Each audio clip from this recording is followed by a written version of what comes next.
Welcome to weekend with journalist Sai. Andhra Pradesh రాజకీయాలు అంటే అధికారంలోకి వచ్చిన తర్వాత కూటమి ప్రభుత్వం మొదటి ఏడాదితో పోలిస్తే రెండో ఏడాది చాలా ఆసక్తికరంగా నడుపుతుందా అన్నట్టుగానే కనిపిస్తున్నాయి. ఓ పక్క ప్రతిపక్షంలో ఉన్న వైఎస్ఆర్సీపీ కూడా ఎక్కడ తగ్గట్లేదు. ఇంకా పరామర్శల దగ్గర పరామర్శ యాత్రల పేరుతోనే రాజకీయం కొనసాగిస్తున్న వైఎస్ఆర్సీపీ వాటిని అడ్డుకునే ప్రయత్నాల్లో మాత్రం ఎప్పటికప్పుడు సక్సెస్ అవుతూ ముందుకు వెళ్తుందా అన్నట్టుగానే కూటమి రాజకీయాలు అయితే కనిపిస్తున్నాయి. ప్రధానంగా ఈ వారంలో చూసుకుంటే జగన్ పర్యటన విషయంలో నెల్లూరు పర్యటన ఎప్పుడైతే క్యాన్సిల్ అయిందో చిత్తూరుకు సంబంధించి ఆ బంగారుపాలెం పర్యటన ఎంతవరకు చేస్తారు ఏంటని అనుకున్నారు. కానీ ఫైనల్గా అయితే పర్యటన అయితే జరిగింది. కానీ పర్యటన జరిగిన సమయంలో చోటు చేసుకున్న కొన్ని సంఘటనలు చూసుకుంటే ఏ రకమైన పరిస్థితి ఉంది, భవిష్యత్తులో జగన్మోహన్ రెడ్డి అసలు పర్యటనకు వెళ్ళగలుగుతారా లేదా అనే డౌట్ అయితే మొదలైంది. దానికి తోడు నెల్లూరు రాజకీయం, నల్లపరెడ్డి ప్రసన్న కుమార్ రెడ్డి, వేమిరెడ్డి ప్రశాంత్ రెడ్డి మధ్య జరిగిన ఆ మాటల దాడి కానీ, ఆయన ఇంటి మీద దాడి కానీ వైసీపీలో ఒక కలకలం అయితే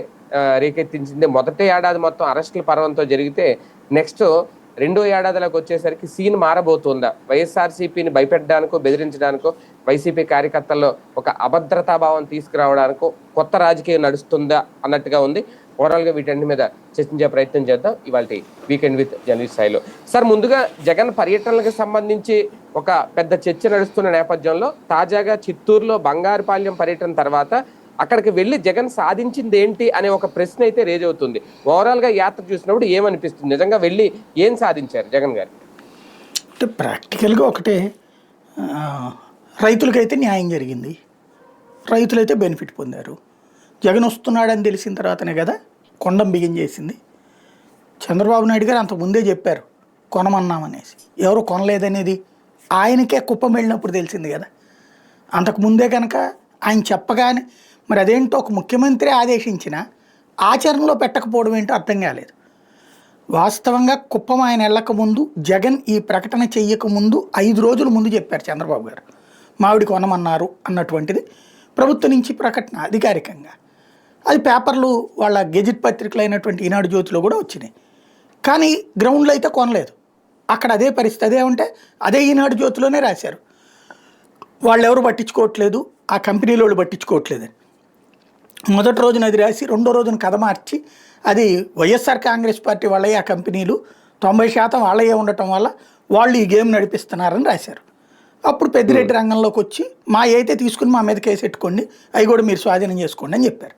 చెప్పి 90% వాళ్ళ అయ్యి మాకు సంబంధం లేదని చెప్పారు. దాంతో ఆ తర్వాత అప్పుడు చంద్రబాబు రంగంలోకి దిగారు. కుప్పంలో ఆయన టూర్ సందర్భంగా 2 రోజులు ఆయన తిరిగారు కదా.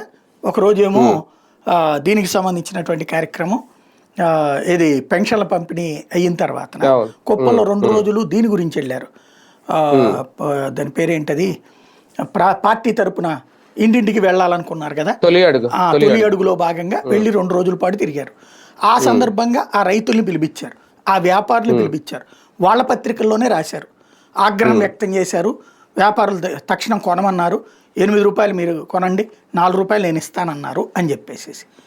ఆ ముక్క మొట్టమొదటి చంద్రబాబు గారు చెప్పిన రోజు జీవో ఇస్తే 250 కోట్లు 300 కోట్లు రోజుకో 10 కోట్లు 15 కోట్ల రూపాయలు పెట్టి కొన్నా ఒక 1000 మందికి తలకో ₹1,00,000 క్యాష్ వస్తుంది కదా.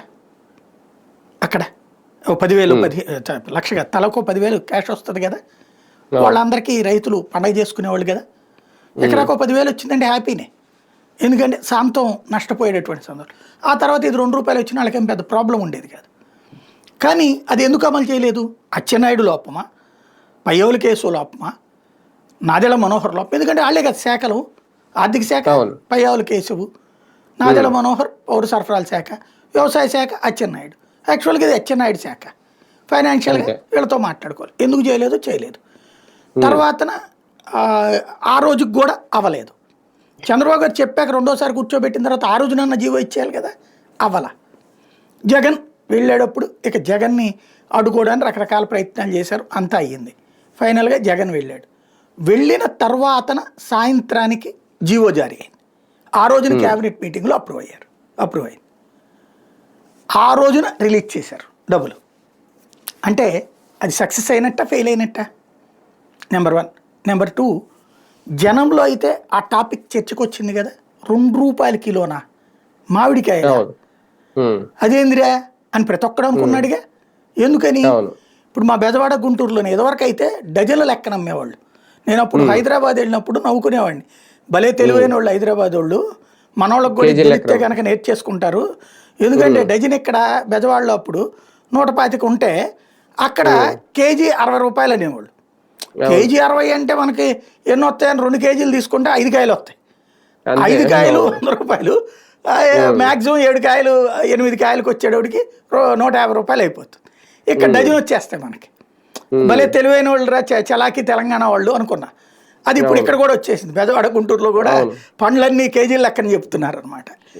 అట్లాగే ఇప్పుడు ఇక్కడ జాంకాయలు కూడా కిలో లెక్కన అమ్ముతారు మొత్తం అంతా. అట్లాంటి దాంట్లో బోర్డులు పెట్టి అమ్ముతున్నారు.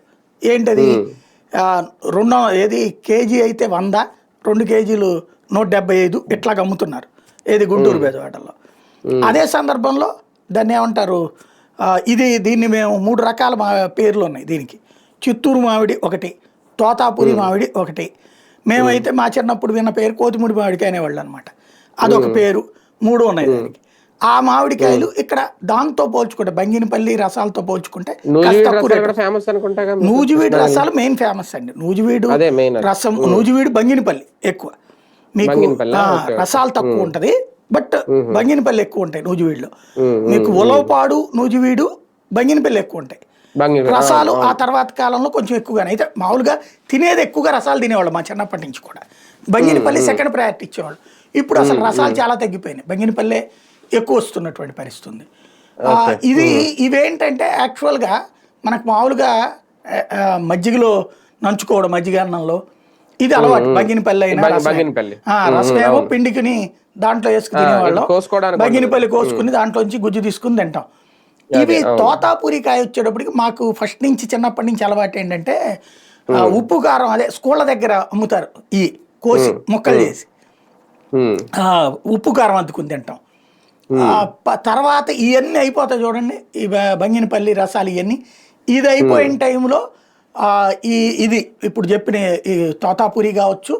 ఇంకొకటి గుండుకాయ ఒకటి ఉంటుంది, దాని పేరేదో ఉంది, గుండు ఉంటుంది, ఎంత సైజు ఉంటాయి అనమాట. చిన్నవి ఎంత సైజు చిన్నవిగా ఉంటాయి, దానికి ఏదో పేరు ఉంది. ఆ 2 కాయలు పండించుకుని తినటం అనేది ఆఫ్టర్ ఈ 2 కాపు అయిపోయాక వచ్చేదనమాట. ఇది మనం చిన్నప్పటి నుంచి మేము చూసినటువంటి కాన్సెప్ట్. ఇవి వాస్తవంగా ముందు వచ్చినా కూడా తినరు, వీటి పండుకాయల కింద వీటి కిందే తింటారు. ఇప్పుడు అవన్నిటి కూడా అవి కనీసం అంటే ఇది 100 రూపాయలు ఉన్నప్పుడు అది 50 ఉండాలి కదా. 2 రూపాయలు ఏంటో అర్థం కాదు ఎవరికి. తీరా చూస్తే అక్కడ పల్పు ఫ్యాక్టరీలు మూసేసి కూర్చున్నారు. ఏంటంటే అసలు విషయం అంతర్జాతీయ ప్రాబ్లం వచ్చింది. నేను విన్నది ఏంటంటే, ఈ పల్పు తీసినటువంటి వాటిని ఆఫ్రికన్ కంట్రీస్కి ఒకటి, అరబ్ కంట్రీస్ ఒకటి కొంటాయట ఎక్కువగా. ఇప్పుడు అక్కడ తగ్గిపోయిందట కొనుగోలు. మేబీ షుగర్ ఇంపాక్ట్ కావచ్చు, లేదా వాళ్ళ ఆర్థిక పరిస్థితులు కావచ్చు ఆఫ్రికన్ కంట్రీస్లో. ఈ అరబ్ కంట్రీస్కి ఏమో షుగర్ ఇంపాక్ట్ కావచ్చు. వీటితో కొనుగోలు తగ్గినాయట అక్కడ.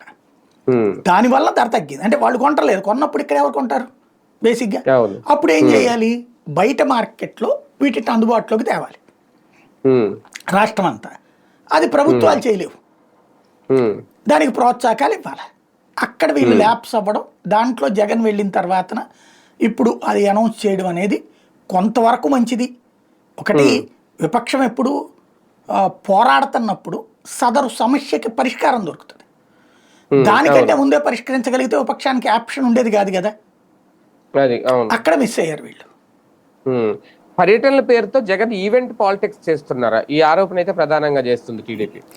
ఈవెంట్ అంటే ఏంటండి, ఒక పెళ్లి, ఓ పేరంటం, ఓ పండగ, ఒక సంబరం, అంతే కదా ఈవెంట్ అంటే. మీరు ఎప్పుడైనా విన్నారా తల్లి అదే మన దాన్ని ఏమంటారు పేరెంట్స్ మీటింగ్ అంటాం మనం. అవును. పేరెంట్స్ మీటింగ్ అంటే ఏంటి, ఓ తల్లో తండ్రో వస్తారు, టీచర్లతో మాట్లాడతారు మన పెర్ఫార్మెన్స్ ఎట్టుందనేది. దానికి ఓ భారీ బహిరంగ సభ పెట్టి దానికి ఒక లైవ్లు ఇచ్చి అదే రూమ్లో కూర్చుని వాళ్ళతో కలిసి భోజనం చేస్తే దానికి ఒక రోజంతా ప్రచారం చేసుకోవడం, ముందు రోజు తర్వాత రోజు కూడా ప్రచారం చేసుకోవడం, అది ఈవెంట్ అవుతుందా? ఓ రైతు దగ్గరికి వెళ్ళి ఏంటయ్యా మీ సమస్య, ఇంతకుముందు మీ జీవితాలు ఎట్టుండేది, లాస్ట్ ఇయర్ ఎంత వచ్చేది, అంతకుముందు ఇయర్ ఎంత వచ్చేది, ఇప్పుడు ఎంత వస్తుంది, మీ జీవితంలో ఏంటయ్యా ప్రాబ్లం ఎందుకు వచ్చింది, ప్రభుత్వ పాత్ర ఏంటి, ఈ కనుక్కోవడానికి వెళ్తే ఇది ఈవెంట్ అవుతుందా? అంటే వీళ్ళ వెర్షన్ ఏంటంటే వేలాది మంది జనాన్ని పోగేసి వాళ్ళందరినీ తరలించి ఒక ప్రత్యేక హెలికాప్టర్లు అక్కడికి వెళ్ళి దిగి హడావుడి చేయడం, ఇదంతా ఒక ఈవెంట్ లాగా అనిపించట్లేదు. మేబీ చంద్రబాబు నాయుడు గారు ఇప్పుడు సైకిల్ మీద వెళ్తున్నారా, రిక్షాలో వెళ్తున్నారా? పవన్ కళ్యాణ్ గారు సైకిల్ మీద వెళ్తున్నారు, రిక్షాలో వెళ్తున్నారు ఇప్పుడు ప్రోగ్రామ్స్కి. అప్పుడు ఒక మాట చెప్పేవాళ్ళు, జగన్మోహన్ రెడ్డి గుంటూరులో సభకు కూడా హెలికాప్టర్ వేసుకొచ్చాడని ఈనాడు జ్యోతిల్లో ఎడిటోరియల్ కాలమ్స్తో పాటు ఫోటోలు కూడా వేశారు. మొన్ననే గుంటూరులో జరిగిన ప్రోగ్రామ్స్ 2 రోజులు వచ్చారు చంద్రబాబు గారు వరుసనే. బై రోడ్డు వచ్చారా, ఎట్లొచ్చారు ఆయన? హెలికాప్టరేగా. పవన్ కళ్యాణ్ గారు ఇప్పుడు హెలికాప్టర్ ప్రత్యేక విమానాలు కాకుండా దేంట్లో వెళ్తున్నారు? మరి అప్పుడు జగన్ చేస్తే బూత్ ఎట్లయింది, ఇప్పుడు నీతి ఎట్లయింది? అదే సందర్భంలో జగన్ తన డబ్బులతో పెట్టుకుంటున్నాడు కానీ ప్రభుత్వ డబ్బులు కాదు కదా ఇప్పుడు. అప్పుడు జగన్ ప్రభుత్వ సొమ్ముతో కులుకుతున్నాడు అన్నారు, ఇప్పుడు వీళ్ళు ఏం చేస్తున్నారు ప్రాక్టికల్? రెండో పాయింట్, జనాల్ని తోలుకు రావడం. నువ్వే కదా 2000 మంది పోలీసులు జగన్ చుట్టూ భద్రత కోసం పెట్టండి అయ్యా అంటే మానేసి జగన్ దగ్గరికి రాకుండా అడ్డుకోవడానికి పెడితివి. అక్కడ ఉన్నటువంటి వాళ్ళకి పెట్రోల్ పోయిద్దని చెప్తారు, 2 వీలర్లకి పెట్రోల్ బంకుల వాళ్ళకి. అట్లాగే అక్కడ వెహికల్స్ తీస్తే పెట్టడానికి వీల్లేదని చెప్తారు. ఇప్పుడు ఏం రాశారు? కత్తులు పట్టుకు తిరిగారట, గొడ్డలు పట్టుకు తిరిగారట. నిద్రపోయారు పోలీసులు అక్కడ, కత్తులు పట్టుకుని నేను గొడ్డలు పెట్టుకుంటా. వీడు తమ్మునేలు పెట్టినోడు తీసుకొచ్చి చూపించచ్చు కదా ఆయన్ని అరెస్ట్ చేయమని చెప్పేసి. రెండవది, జనం అట్లా రా రా రా రా అంటే ప్రతిపక్షానికి వస్తున్నారంటే నువ్వు ఇంకా వేస్ట్ కదా. ఒక ప్రతిపక్షము వెళ్ళి జనాన్ని తీసుకురాగలుగుతోందంటే it is failure of the government. ఎందుకు నిన్ను నమ్మకుండా ప్రతిపక్షం దగ్గరికి వెళ్తున్నారంటే వెళ్ళకూడదు కదా. అసలు మాకు అద్భుతంగా ఉంది మా జీవితం, నువ్వు ఉన్నప్పుడు నాశనం చేసేసావయ్యా. మాకు ఇవాళ ప్రశాంతంగా ఉంది, చంద్రబాబు గారు వచ్చాక మా పిల్లలు 3 పూట్ల భోంచేస్తున్నారు, మా ఆవిడకి ఒంటి నిండా నగలు తయారైన కోటీశ్వరరాలు అయ్యింది, ఆవిడ ముందు నేనే ఇంకా లక్షాధికారిగా భిక్షాధికారిగా మిగులుతున్నాను, మేమందరం మా కుటుంబం అసలు బంగారు కుటుంబం అయిపోయింది, మార్గదర్శులు మా వెనకాల వచ్చారు, మా జీవితాలు పండగ చేసుకుంటున్నాం, మధ్యలో నువ్వు రావడం దండగాయా, ఎందుకు వస్తున్నావు ఇట్లా అని అడగాలి కదా. అంతే, రాకూడదు కదా జగన్ దగ్గరికి. ఎందుకు వచ్చినట్టు వాళ్ళు? వీళ్ళు ఏమైనా లారీలు పెడితే వీళ్ళు వదిలిపెట్టేవాళ్ళ, బస్సులు పెడితే వీళ్ళు వదిలిపెట్టేవాళ్ళ? వాళ్ళు వచ్చింది జనానికి కనబడుతుంది. అక్కడ ఓన్లీ ఒకటే, జగన్ టూర్ సక్సెస్ వెనకాల 50% కృషి చంద్రబాబు గారిది ఉంటుంది. చంద్రబాబు గారు జగన్ టూర్స్ని సక్సెస్ చేస్తున్నారు. ఎందుకని? ముందు నుంచి రివ్యూలు, దాని మీదన మంత్రులందరితో స్టేట్మెంట్లు, మరి ఆయనకి ఏ కార్పొరేట్ సంస్థ ఇస్తుందో కానీ దిక్కుమాలినటువంటి సలహా, దీన్ని ఇంత రచ్చ చేయాలి అంత రచ్చ చేయాలని. Just avoid it. ఎదుటివాడు ఎంత గొప్పవాడు అయినా సరే లైట్ తీసుకోండి. ఇప్పుడు చూడండి, సింపుల్ లాజిక్. ఇలా కూటమిలో దేశంలో పెద్ద పక్షం ఏంటది? ఈ కూటమిలో బీజేపీనే కదా. బీజేపీ. ఆ బీజేపీ ఎక్కడన్నా రాహుల్ గాంధీ గురించి ఎక్కువ మాట్లాడతాడా? మోడీ లేదు. కాంగ్రెస్ గురించి ఎక్కువ మాట్లాడతాడా? చాలా క్యాజువల్గా తను ఏం చేశాడో చెప్పుకుంటాడు అంతే. సింపుల్గా వెళ్ళిపోద్ది ఆయనది. జనంలోకి వెళ్ళిందా లేదా? 3 సార్లు వరుసగా ఎందుకు గెలిచాడు ఆయన? విపక్షాన్ని వేధించడం పెద్దగా ఉండదు, చిన్న చిన్న ఇష్యూస్ నడుస్తుంటాయి. లైట్, రాహుల్ గాంధీని వెళ్ళనివ్వకూడదు, తొక్కేయాలి, ఆపేయాలి అని ఎక్కడన్నా ఆపుతున్నారా? బీజేపీ పాలిత రాష్ట్రాలను తిరిగాడు కదా ఆయన, ఎక్కడ ఆపారు? పోలీసులు సెక్యూరిటీ కూడా ఇస్తున్నారు కదా. మరింత కాశ్మీర్లో ఏది ఇప్పుడు పరిపాలన వచ్చింది అనుకుందాం, అబ్దుల్లా, అంతకుముందు బీజేపీ చేతిలోనే ఉంది కదా, అంటే సెంట్రల్ గవర్నమెంట్ చేతిలోనే ఉంది కదా. రాహుల్ గాంధీ నువ్వు రావడానికి వీల్లేదు, దిగడానికి వీల్లేదు, వెనక్కి వెళ్ళిపో, మీ కార్యకర్తలు ఉండడానికి వీల్లేదని ఎవడన్నా ఆపాడా? చివరికి అర్బన్ నక్సల్స్గా పిలువబడేటటువంటి తీవ్రవాద మద్దతుదారులైనటువంటి ప్రజా పౌర హక్కుల సంఘాలను ఎంటేసుకుని వస్తే వాళ్ళు ఒక రకంగా తీవ్రవాదులకు సపోర్టర్లు, వాళ్ళతో సహా రాహుల్ గాంధీ టూర్ని అలౌ చేశారు. ఏం మాట్లాడదు దాని మీద బీజేపీ. ఎవరో ఒక అధికార ప్రతినిధి స్పందిస్తాడు సింపుల్గా 2 ముక్కలు, రాహుల్ గాంధీ 100 మాట్లాడుకుంటాడు. Take it light. వెంటనే మనం చెప్పచ్చు మీడియా వాళ్ళ చేతిలో ఉందని. ఇక్కడ కూడా మీడియా నీ చేతిలోనే ఉంది కదా. టేక్ ఇట్ లైట్,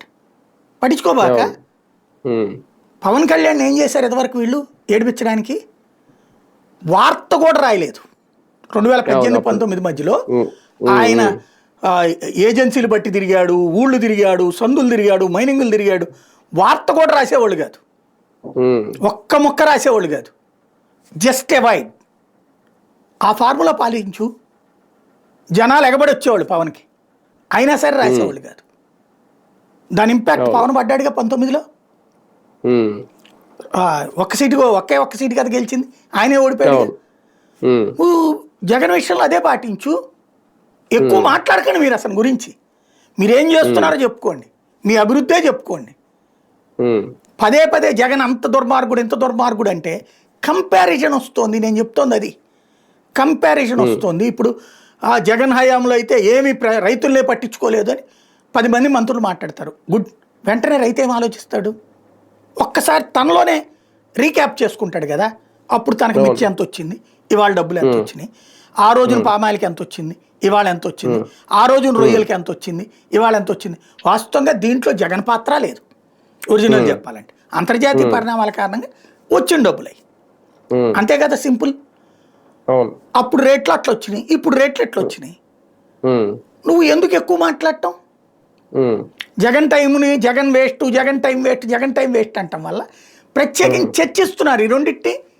పల్లె అక్కడ కూర్చున్నప్పుడు రైతు అబద్ధం చెప్పలేడు కదా, దొంగ మాటలు చెప్పలేడు కదా, రైతు నిజాయితీగా ఉంటాడు కదా.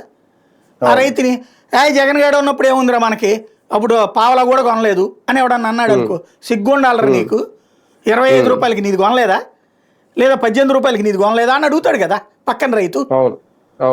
ఏం అబద్ధం చెప్పగలుగుతాడు? కాబట్టి కంపారిజన్ మీరు క్రియేట్ చేస్తున్నారు.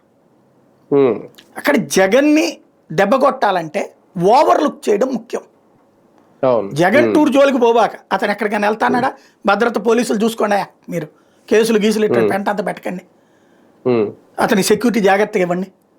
అప్పుడు మీరు తర్వాత చెప్పుకోవచ్చు ఆయన తిరిగాడు మేము భద్రత. ఇప్పుడు మనం అప్పుడు ఏం చెప్పాం, చంద్రబాబు గారి పాదయాత్రకి సంబంధించేది, చంద్రబాబు గారిని అరెస్ట్ చేసినప్పుడు, అదే లోకేష్ని పాదయాత్రకి ఇబ్బంది పెట్టినప్పుడు, అదే జగన్ విషయంలో చేసుంటే కనుక తిరగలిగేవాడు అన్నామా లేదా? మనం కంపేర్ చేసామా లేదా?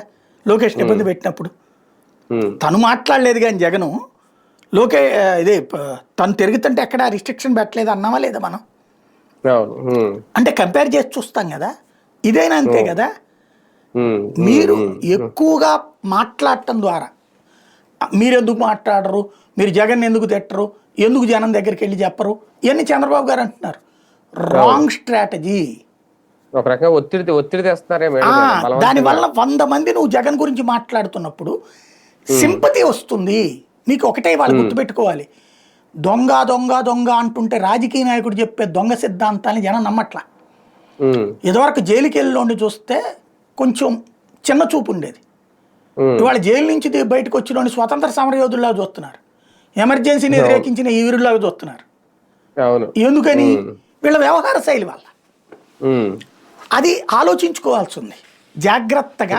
మనం అంటే తెలుగుదేశం కూటమి స్ట్రాంగ్గా ఉండాలంటే ప్రతిపక్షాన్ని వీకెన్ చేయాలని నువ్వు అనుకోక అదే వీకెన్ అయిపోతుంది. నువ్వు దాని గురించి ఎక్కువసేపు ఆలోచిస్తుంటే అది బలపడుతుంది. నువ్వు ఎక్కువసేపు వాళ్ళని తొక్కాలనుకున్నప్పుడు వాళ్ళు బలపడతారు, ప్రజల్లో సింపతి వస్తుంది. ఇందిరాగాంధీ ఎమర్జెన్సీ పెట్టి ఏం చేసింది? అరాచకం చేసింది. అలాంటి ఇందిరాగాంధీని ప్రజలందరూ చేత్కరించి దించేస్తే ఆమెని అరెస్ట్ చేయడం వల్ల సింపతి వచ్చి గెలిచింది మళ్ళీ. సింపతి అనేది అట్లాంటి ఇంపాక్ట్. జగన్ని జైల్లో పెడితే పడిపోయాడా పెరిగాడా? ఏకంగా ప్రతిపక్ష నాయకుడే కూర్చున్నాడు, ముఖ్యమంత్రి కూర్చున్నాడు. వేధించడం అనేటటువంటిది ఎప్పుడు ఓట్లు తేదు. దానికి సాక్ష్యం చంద్రబాబు గారే. ఆయన వేధిస్తేనే కదా అధికారంలోకి వచ్చింది. ఇప్పుడు జగన్ వేధించి అధికారంలోకి తేవాలనుకుంటే వాళ్ళ ఇష్టం. కానీ ఒకటి సార్, వేధిస్తున్నారా లేదా కంట్రోల్ చేస్తున్నారా అనే పాయింట్ ఇందులో అయితే ఒకటి, ఎక్కువ అంటే ఈ జైల్లో ఉన్న వాళ్ళని పరామర్శించడం, ఆ యాత్రలు పక్కన పెట్టేస్తే ఎక్కువ రైతులకు సంబంధించిన పోరాటాలు, రైతులకు సంబంధించిన పరామర్శలే జగన్మోహన్ రెడ్డి గారు చేశారు ఇప్పటి వరకు. మిర్చి రైతు కానీ, లేదంటే మొన్న మామిడి రైతు కానీ, వరి రైతు కానీ, ఎవరైనా సరే ఎక్కువ వీళ్ళే రైతుల సమస్యల మీదే. అంటే రైతాంగం విషయంలో ఈ ఎంచుకుంటున్న టాపిక్లు ఇబ్బంది పెడుతున్నాయా ఆ కూటమి ప్రభుత్వాన్ని? అందుకు ఆంక్షలు అడ్డంకులునా, లేదంటే అసలు జగన్మోహన్ రెడ్డి ప్రజల్లోకి వెళ్ళడమే ప్రతిపక్ష నేతగా దాన్ని అడ్డుకునే ప్రయత్నాల, కంట్రోల్ చేసే ప్రయత్నాల? పోయిన చోట వెతుక్కుంటున్నాడు. తన ఓట్లు 2 చోట్ల పోయినాయి. ఒకటి పల్లె ప్రాంతం, రెండవది కార్యకర్త. వీళ్ళిద్దరు విశ్వాసం కోల్పోయాడు క్రిందసారి. పల్లె ప్రాంతంలో ఏది కార్యకర్త విశ్వాసం ఎందుకు కోల్పోయాడు?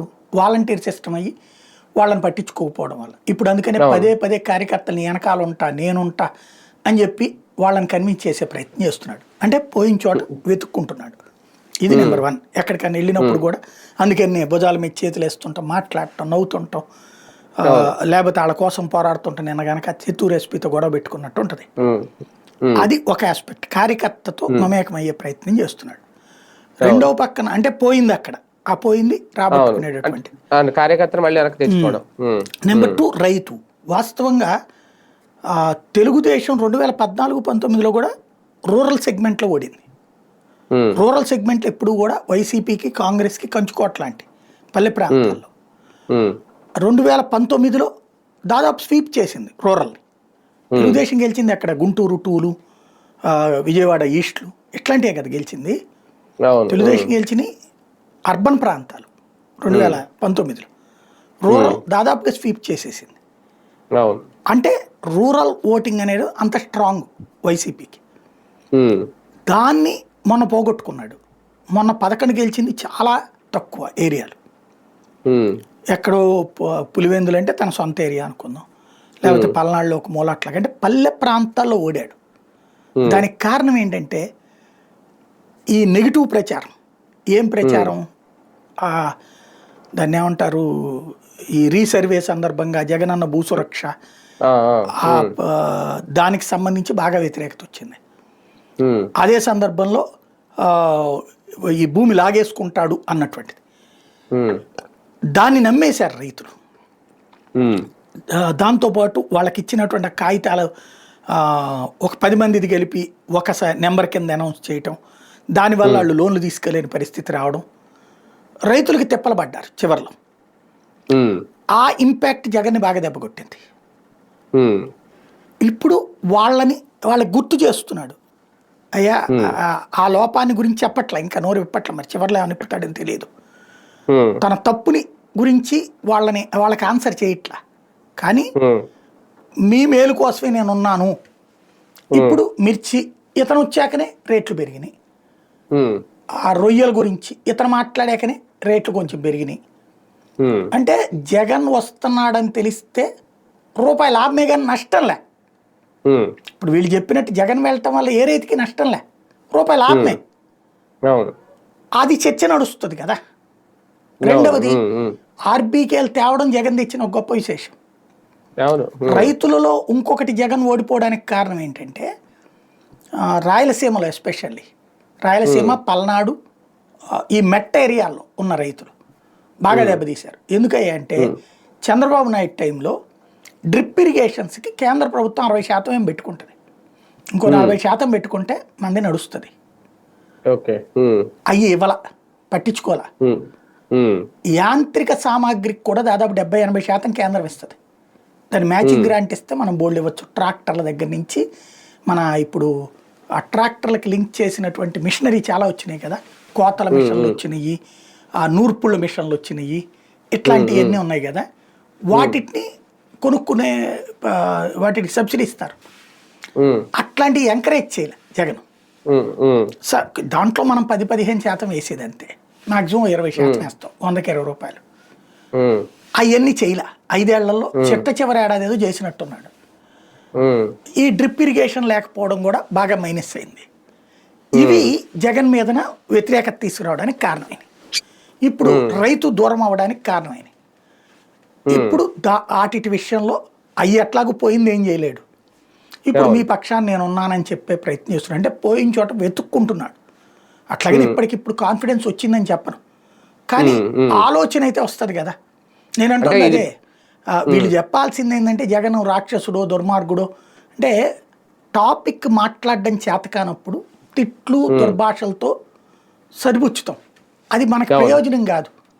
ఇట్లాంటి విషయాల్లో జగన్ గురించి కన్విన్స్ చేయాల్సింది పబ్లిక్ ఏంటి, కన్వే చేయాల్సింది. అప్పుడు ఇట్లాగ భూసురక్ష హక్కు పేరు చెప్పేసి మిమ్మల్ని ఏడిపించాడమ్మా. అట్లాగే డ్రిప్ ఇరిగేషన్ ఇవ్వలేదు, మీకు అందరికీ తెలుసు కదా. యంత్ర సామాగ్రి మీకు ఏమైనా ఇచ్చాడా? అట్లాంటి మనం ఇప్పుడు చేస్తున్నాం కదా. ఇది చెప్పాలి. అవును. ఇలాగ చెప్పాలి కానీ అతను వస్తే నాశనం అయిపోతావు, లేకపోతే రైతుల్ని ఏడిపిస్తున్నాడు, ఇట్లాంటివన్నీ తప్పు మాటలు. అవును. ఒక రకంగా ఓకే, ఇప్పుడు మీరు చెప్పిన వెర్షన్ అంతా కలిసి వస్తే రేపొద్దున సక్సెస్ అయితే వైసీపీకి ప్రయోజనం. కానీ దీన్ని అడ్డుకోవాలి అంటే ఖచ్చితంగా ఈ ప్రయత్నం, ఈ సక్సెస్ జరగకుండా ఉండాలంటే అడ్డుకోవడం ఒకటేనా మార్గం కూటమి ప్రభుత్వం ముందు? అందుకనే ఇన్ని ఆంక్షలు, రేపొద్దున ఇంకా ఆంక్షలు పెరిగే అవకాశం ఉందా అనేది వైసీపీ నేతల పెరుగుతున్న ఆందోళన యాత్రలు అంటే. చంద్రబాబు గారిని 95 సీఎంని 95 సీఎంని అంటారు. 95 సీఎం అయితే ఆయన భజన పరుల్ని దూరం పెట్టి మనలాంటి తటస్థులతో మాట్లాడాలి. అవును అవును. లేదా కనీసం మన వీడియోలు చూడడం కష్టం లే ఆయన పాపం చాలాసేపు. అసలు నన్ను అడిగితే ఇక్కడ ఓకే ఇది సందర్భం కాదు కానీ అసలు డిజిటల్ మీడియా ప్రెస్ మీట్లు అనేది కూడా ఏమన్నా పెడితే బాగుంటదేమో. కష్టం లేదు, ఎందుకంటే కాదు మళ్ళీ అప్పుడు లిమిట్ అంటే వాళ్ళకి కుదరదు. ఇప్పుడు వాళ్ళందరినీ పిలిస్తే అక్కడ వాకాలు వస్తారు, అక్కడ ఉపయోగం లేదు. డిజిటల్ మీడియాలో ఇంకా అంత ఇదిగా లేదు వీళ్ళకి. బేసిక్ గా ఏంటంటే ఒకప్పుడు ఏంటంటే ఎడిటర్ల మీటింగ్లు పెట్టేవాడు ఆయన, వాళ్ళ ఫీడ్బ్యాక్ తీసుకునేవాడు. మొదటి రోజుల్లో ఎడిటర్లు, తర్వాత ఏంటంటే ఓనర్ కమ్ ఎడిటర్లు, తర్వాత కాలంలో ఓనర్లు ఎడిటర్లు ఇద్దరితో మీటింగ్ అయ్యి 3 నెలలకు ఒకసారి 95 నుంచి 2004 దాకా ఆయన చేసేవాడు. అయితే 2004లో ఓడిపోవడంతో వాళ్ళ ఫీడ్బ్యాక్ వల్ల నేను ఓడిపోయానని పిచ్ ఫీలింగ్లోకి వెళ్ళారు. 2004లో ఓడిపోవడానికి కారణం కమ్యూనిస్టుల మీద జరిగిన అరాచకం, ఆ దాని పేరేంటి ఎలక్ట్రిసిటీ ఛార్జీల ఇంపాక్ట్. అది వాళ్ళు చెప్పారు కూడా కొంతమంది. అంటే కొన్ని రోజులు పోయేటప్పటికి ఏమైపోయిందంటే పాజిటివ్గా చెప్పేవాళ్ళని మనవాళ్ళు, నెగిటివ్గా చెప్పేవాళ్ళని మనవాళ్ళు కాదనేటటువంటి ఫీలింగ్ వచ్చింది. ఇవాళకి కూడా నేను చెప్తున్నాను, చంద్రబాబు గారి అడ్మినిస్ట్రేషన్కి నేను అభిమాని. ఇవాళ దారికి తెస్తున్నాడు ఆయన. కానీ తప్పుల్ని నిర్మోహమాటంగా చెప్పాలి, ఆయన విని దాన్ని సరి చేసుకోవాలి. అప్పుడు ఆయనకి ప్రయోజనం, రాష్ట్రానికి ప్రయోజనం. అది ఇక్కడ ఇందులో లోపం వల్ల ఏంటంటే ఎవరు చెప్తున్నారో కానీ ఆయనకి సలహాదారులు, లేదా ఆయన అట్ట ఫీల్ అవుతున్నాడు కాబట్టి ఆయన కోరుకున్నట్టే సలహా ఇస్తే బెటర్ అన్న ఉద్దేశంతో ఉన్నారేమో తెలియదు. తొక్కే ఆపే నడవని బాక తిరగని బాక, ఇది తప్పు. ఎప్పుడైనా నేను చెప్పినట్టు మోడీ ఫార్ములా ఫాలో అవడం కరెక్ట్, సింపుల్. లెట్ హిమ్ అంతే. ఆంక్షలు విధించి కూడా రేపొద్దున్న ఒక అతిపెద్ద తప్పు చేసినట్టు అవుతుందేమో కూటమి ప్రభుత్వం వైసీపీ మీద, జగన్ మీద. అంటే నేను చెప్పాను కదా, ఇవాళ జగన్ వాస్తవంగా తెలుగుదేశం క్రిందటిసారి దాదాపు 4 సంవత్సరాలు కోలుకోలే. 4 సంవత్సరాలు మీరు చూడండి, ఎంపీటీ జెడ్పీటీసీ ఎన్నికలు పోటీ చేయడానికి మనుషులు లేని పరిస్థితి వచ్చింది, దానికి డ్రాప్ అయిపోయింది. మున్సిపల్ కార్పొరేషన్ ఎన్నికల్లో స్వయంగా చంద్రబాబు గారే తిరిగి ఓడిపోయింది పార్టీ. దారుణమైన పరాజయం కదా. మొదటి ఫేజ్లో 75లో 2, సెకండ్ ఫేజ్లో 25లో 2, అంటే 100లో 4, అది కూడా 2 టాస్ మీద గెలిచినాయి. కార్పొరేషన్లు క్లీన్ స్వీప్, జెడ్పీలు క్లీన్ స్వీప్, మండల పరిషత్తుల్లో జనసేనతో పొత్తున్నటువంటి కారణంగా 20% గెలిచారు. వాళ్ళు ఏమో బీజేపీతో ఉన్నామని చెప్పి బీజేపీని మోసం చేసి జనసేనతో, తెలుగుదేశంతో కలిసి వెళ్ళారు చాలా చోట్ల. అక్కడ గెలవగలిగింది తెలుగుదేశం, అక్కడ జనసేన కూడా గెలవగలిగింది ఒక 20%. అంటే దాదాపుగా అలాగే దాన్ని ఏమంటారు, ఎమ్మెల్యే ఎలక్షన్లో పోటీనే చేయకుండా ఆగిపోలా. ఎంపీ ఎలక్షన్ ఒక దాంట్లో పోటీ చేసిన తర్వాత ఎమ్మెల్యే ఎలక్షన్లో పోటీ చేయలేకపోయింది కదా. అంటే అంత డిస్రప్టెడ్గా ఉంది పార్టీ అప్పుడు. అలాంటిది ఇక్కడ ఏడాది తిరగలేదు, 3వ నెల నుంచినే జగన్ మళ్ళీ పుంజుకున్నాడే, తిరగలుగుతున్నాడే దర్జాగా, జనం ఎగబడుతున్నారే. లోపం ఎక్కడొచ్చింది? ప్రభుత్వపు అణచివేత, ప్రభుత్వపు అణచివేత. సంక్షేమ ఇష్యూ కూడా ఇప్పుడే కాదు, అది వాళ్ళు ఏం జనాల సంక్షేమం గురించి ఏమి ఎగబడి అడగట్లా. వాళ్ళు వస్తుందిలే అని చూస్తున్నారు, వస్తుందిలే అని చూస్తున్నారు వాళ్ళు, ఇంకా పూర్తిగా దాని మీద లేదు. ప్రజెంట్ ఏంటంటే తమ సమస్యలని ప్రభుత్వం అడ్రస్ చేయలేనప్పుడు, ఆల్టర్నేటివ్ లేనప్పుడు, ఎందుకని అందరూ కూటమిలోనే ఉన్నారు. 6 పార్టీలు ఒక్క కూటమి, ఒక్క పార్టీ ప్రతిపక్షమే. అదేదో చంద్రబాబు గారు తెలివైనోడైతే ఆ కమ్యూనిస్టులతో కాసేపు యాజిటేషన్ చేయించాలి, దానికి ఆయన స్పందిస్తున్నట్టు నటించాలి. అవసరమైతే షర్మిల మాటలు కూడా స్పందిస్తున్నట్టు నటించాలి. అప్పుడు జగన్ మాట పక్కెళ్ళిపోతుంది. ఇప్పుడు ఈ మావిడిది షర్మిల చేతను కమ్యూనిస్టుల చేతను స్టేట్మెంట్ ఇప్పించి దానికి పరిష్కరిస్తున్నట్టుగా చంద్రబాబు నాయుడు గారు ఏదైనా చేస్తే జగన్ ఇష్యూ ఉండేది కాదు కదా. అవును. అట్లాగా జాగ్రత్త పడాలి అక్కడ. సార్, వైసీపీలో మరో కీలక అంశం ఈ వారంలో అంటే వేమిరెడ్డి ప్రశాంత్ రెడ్డి గారి మీద చేసిన వ్యాఖ్యలు, నల్లమిరెడ్డి ప్రశాంత్ కుమార్ రెడ్డి తర్వాత జరిగిన దాడి, ఓవరాల్ గా ఇదంతా చూసేశారు జనం. ఆయన మీద పెట్టిన కేసు, అయితే ఈయన పెట్టిన కేసుకి ఇంకా కేసు కట్టలేదట. దానికేమో ఏదో సాక్ష్యాలు లేవు, కనీసం ముందే సీసీ కెమెరాలు అయినా తీసేశారని, ఏదో పక్కాగా చేశారనేది వీళ్ళ వెర్షన్.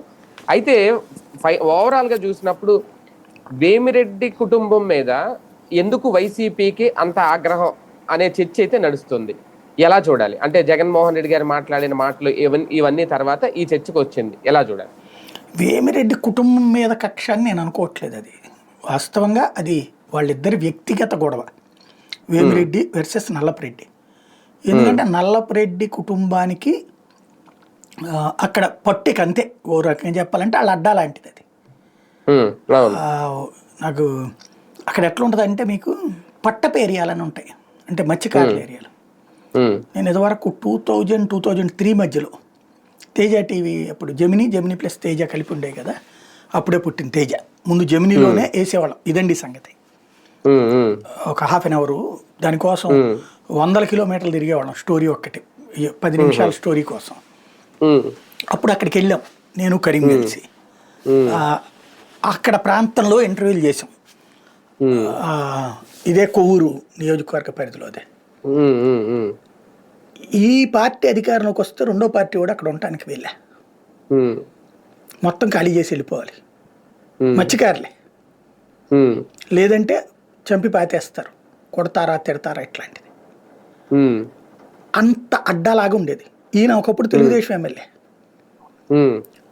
కాంగ్రెస్ ఎమ్మెల్యే, ఇదే తర్వాత ఇండిపెండెంట్గా గెలిచారు, కాంగ్రెస్కి గెలిచారు, చాలా ఉండేది అది. ఓ రకంగా వీళ్ళ అడ్డా నడిచింది అక్కడ, వీళ్ళ హవా. అట్లాంటి చోట్లన బయట నుంచి వచ్చిన వేమిరెడ్డి ప్రశాంత్ రెడ్డి గెలవడం తట్టుకోలేకపోతున్నాడు ఆయన. అయితే అట్లని మాట మీద అదుపు ముందైతే కోల్పోలే ఆయన. ఓ మాట చెప్పాలంటే ముందైతే కోల్పోలే. ఈవిడ విమర్శలు అంటే సాధారణంగా ఇప్పుడు ఎట్లా ఉంటుందంటే, మీకు కొన్ని నియోజకవర్గాల్లో జెన్యూన్ మాటలు మాట్లాడుకుంటారు. లైక్ ఇప్పుడు మీరు బొత్స సత్యనారాయణ, ధర్మాన ప్రసాదరావు, ఇట్లాంటి వాళ్ళు మాట్లాడినప్పుడు చూడండి, లేకపోతే బుగ్గన రాజేంద్రనాథ్ రెడ్డి, లూజ్ టాక్ ఉండదు వాళ్ళ మాటలో. రాజకీయ పాయింట్ రైట్ చేస్తారు, కరెక్ట్ పాయింట్ రైట్ చేసి మాట్లాడతారు వాళ్ళు, బాధ్యతగా మాట్లాడతారు. వాళ్ళ స్టేట్మెంట్లో లూజ్ టాక్ తక్కువ ఉంటుంది, కన్స్ట్రక్టివ్గా మాట్లాడతారు, ఎదురు వాళ్ళకి అర్థమయ్యేలాగా. సరే, అది మాస్క్ ఎక్కదు, నో డౌట్, కానీ ఒరిజినల్గా రాజకీయం అంటే అట్లా చేయాలి. ఈయన అట్లాగే చేస్తున్నాడు నల్లపరెడ్డి. ఈమె డైరెక్ట్ కదా, అనుభవం లేకపోవడం వల్ల దానికి ఆన్సర్ చేసే క్రమంలో రఫ్గా మాట్లాడేసింది. అది ఇతనికి ఇన్స్టింక్ట్ దెబ్బతింది, ఓ రకంగా హర్ట్ అయ్యాడు. హర్ట్ అయినప్పుడు అక్కడ సంయమనం కోల్పోయాడు. ఏది అవినీతిలో PhD చేశాడు, లేకపోతే ఇట్లాంటి మాటలకి సంయమనం కోల్పోయాడు. వాస్తవంగా అది రాజకీయ విమర్శ, దాంట్లో సంయమనం కోల్పోవాల్సినంత అవసరం లేదు. సంయమనం కోల్పోవడంతో పాటుగా దుర్భాషలు, ఒక రకంగా చెప్పాలంటే, అంటే వ్యక్తి క్యారెక్టర్ అసాసినేషన్ చేశాడు. ఒక రకంగా రెండో కోణం కూడా ఉండొచ్చు, మేబీ ఈవిడ కారణంగానే నెల్లూరు జిల్లాలో వైసీపీ తుడిచిపెట్టుకుపోయింది. ఈవిడే కారణం. ఎందుకని? వేమిరెడ్డి గారికి ఈవిడంటే ప్రాణం, ఈవిడికి ఆయన అంటే దైవం, ఇద్దరు. ఈ కారణంగా తన భార్యకు కూడా సీటు కావాలని ఆయన పట్టుబట్టడం, జగన్ నిరాకరించడం, ఆ కారణంగానే పొత్తు విఫలమై, అంటే పొత్తు ఏంటి, పార్టీ నుంచి బయటికి వెళ్ళిపోయి తెలుగుదేశంతో జతకట్టారు. ఆ కారణంగా నెల్లూరు జిల్లా స్వీప్ అయింది. 10 సీట్లకి 10 సీట్లు క్రిందసారి గెలిచిన వైసీపీ ఈసారి కంప్లీట్ తుడుచుకుపోయింది.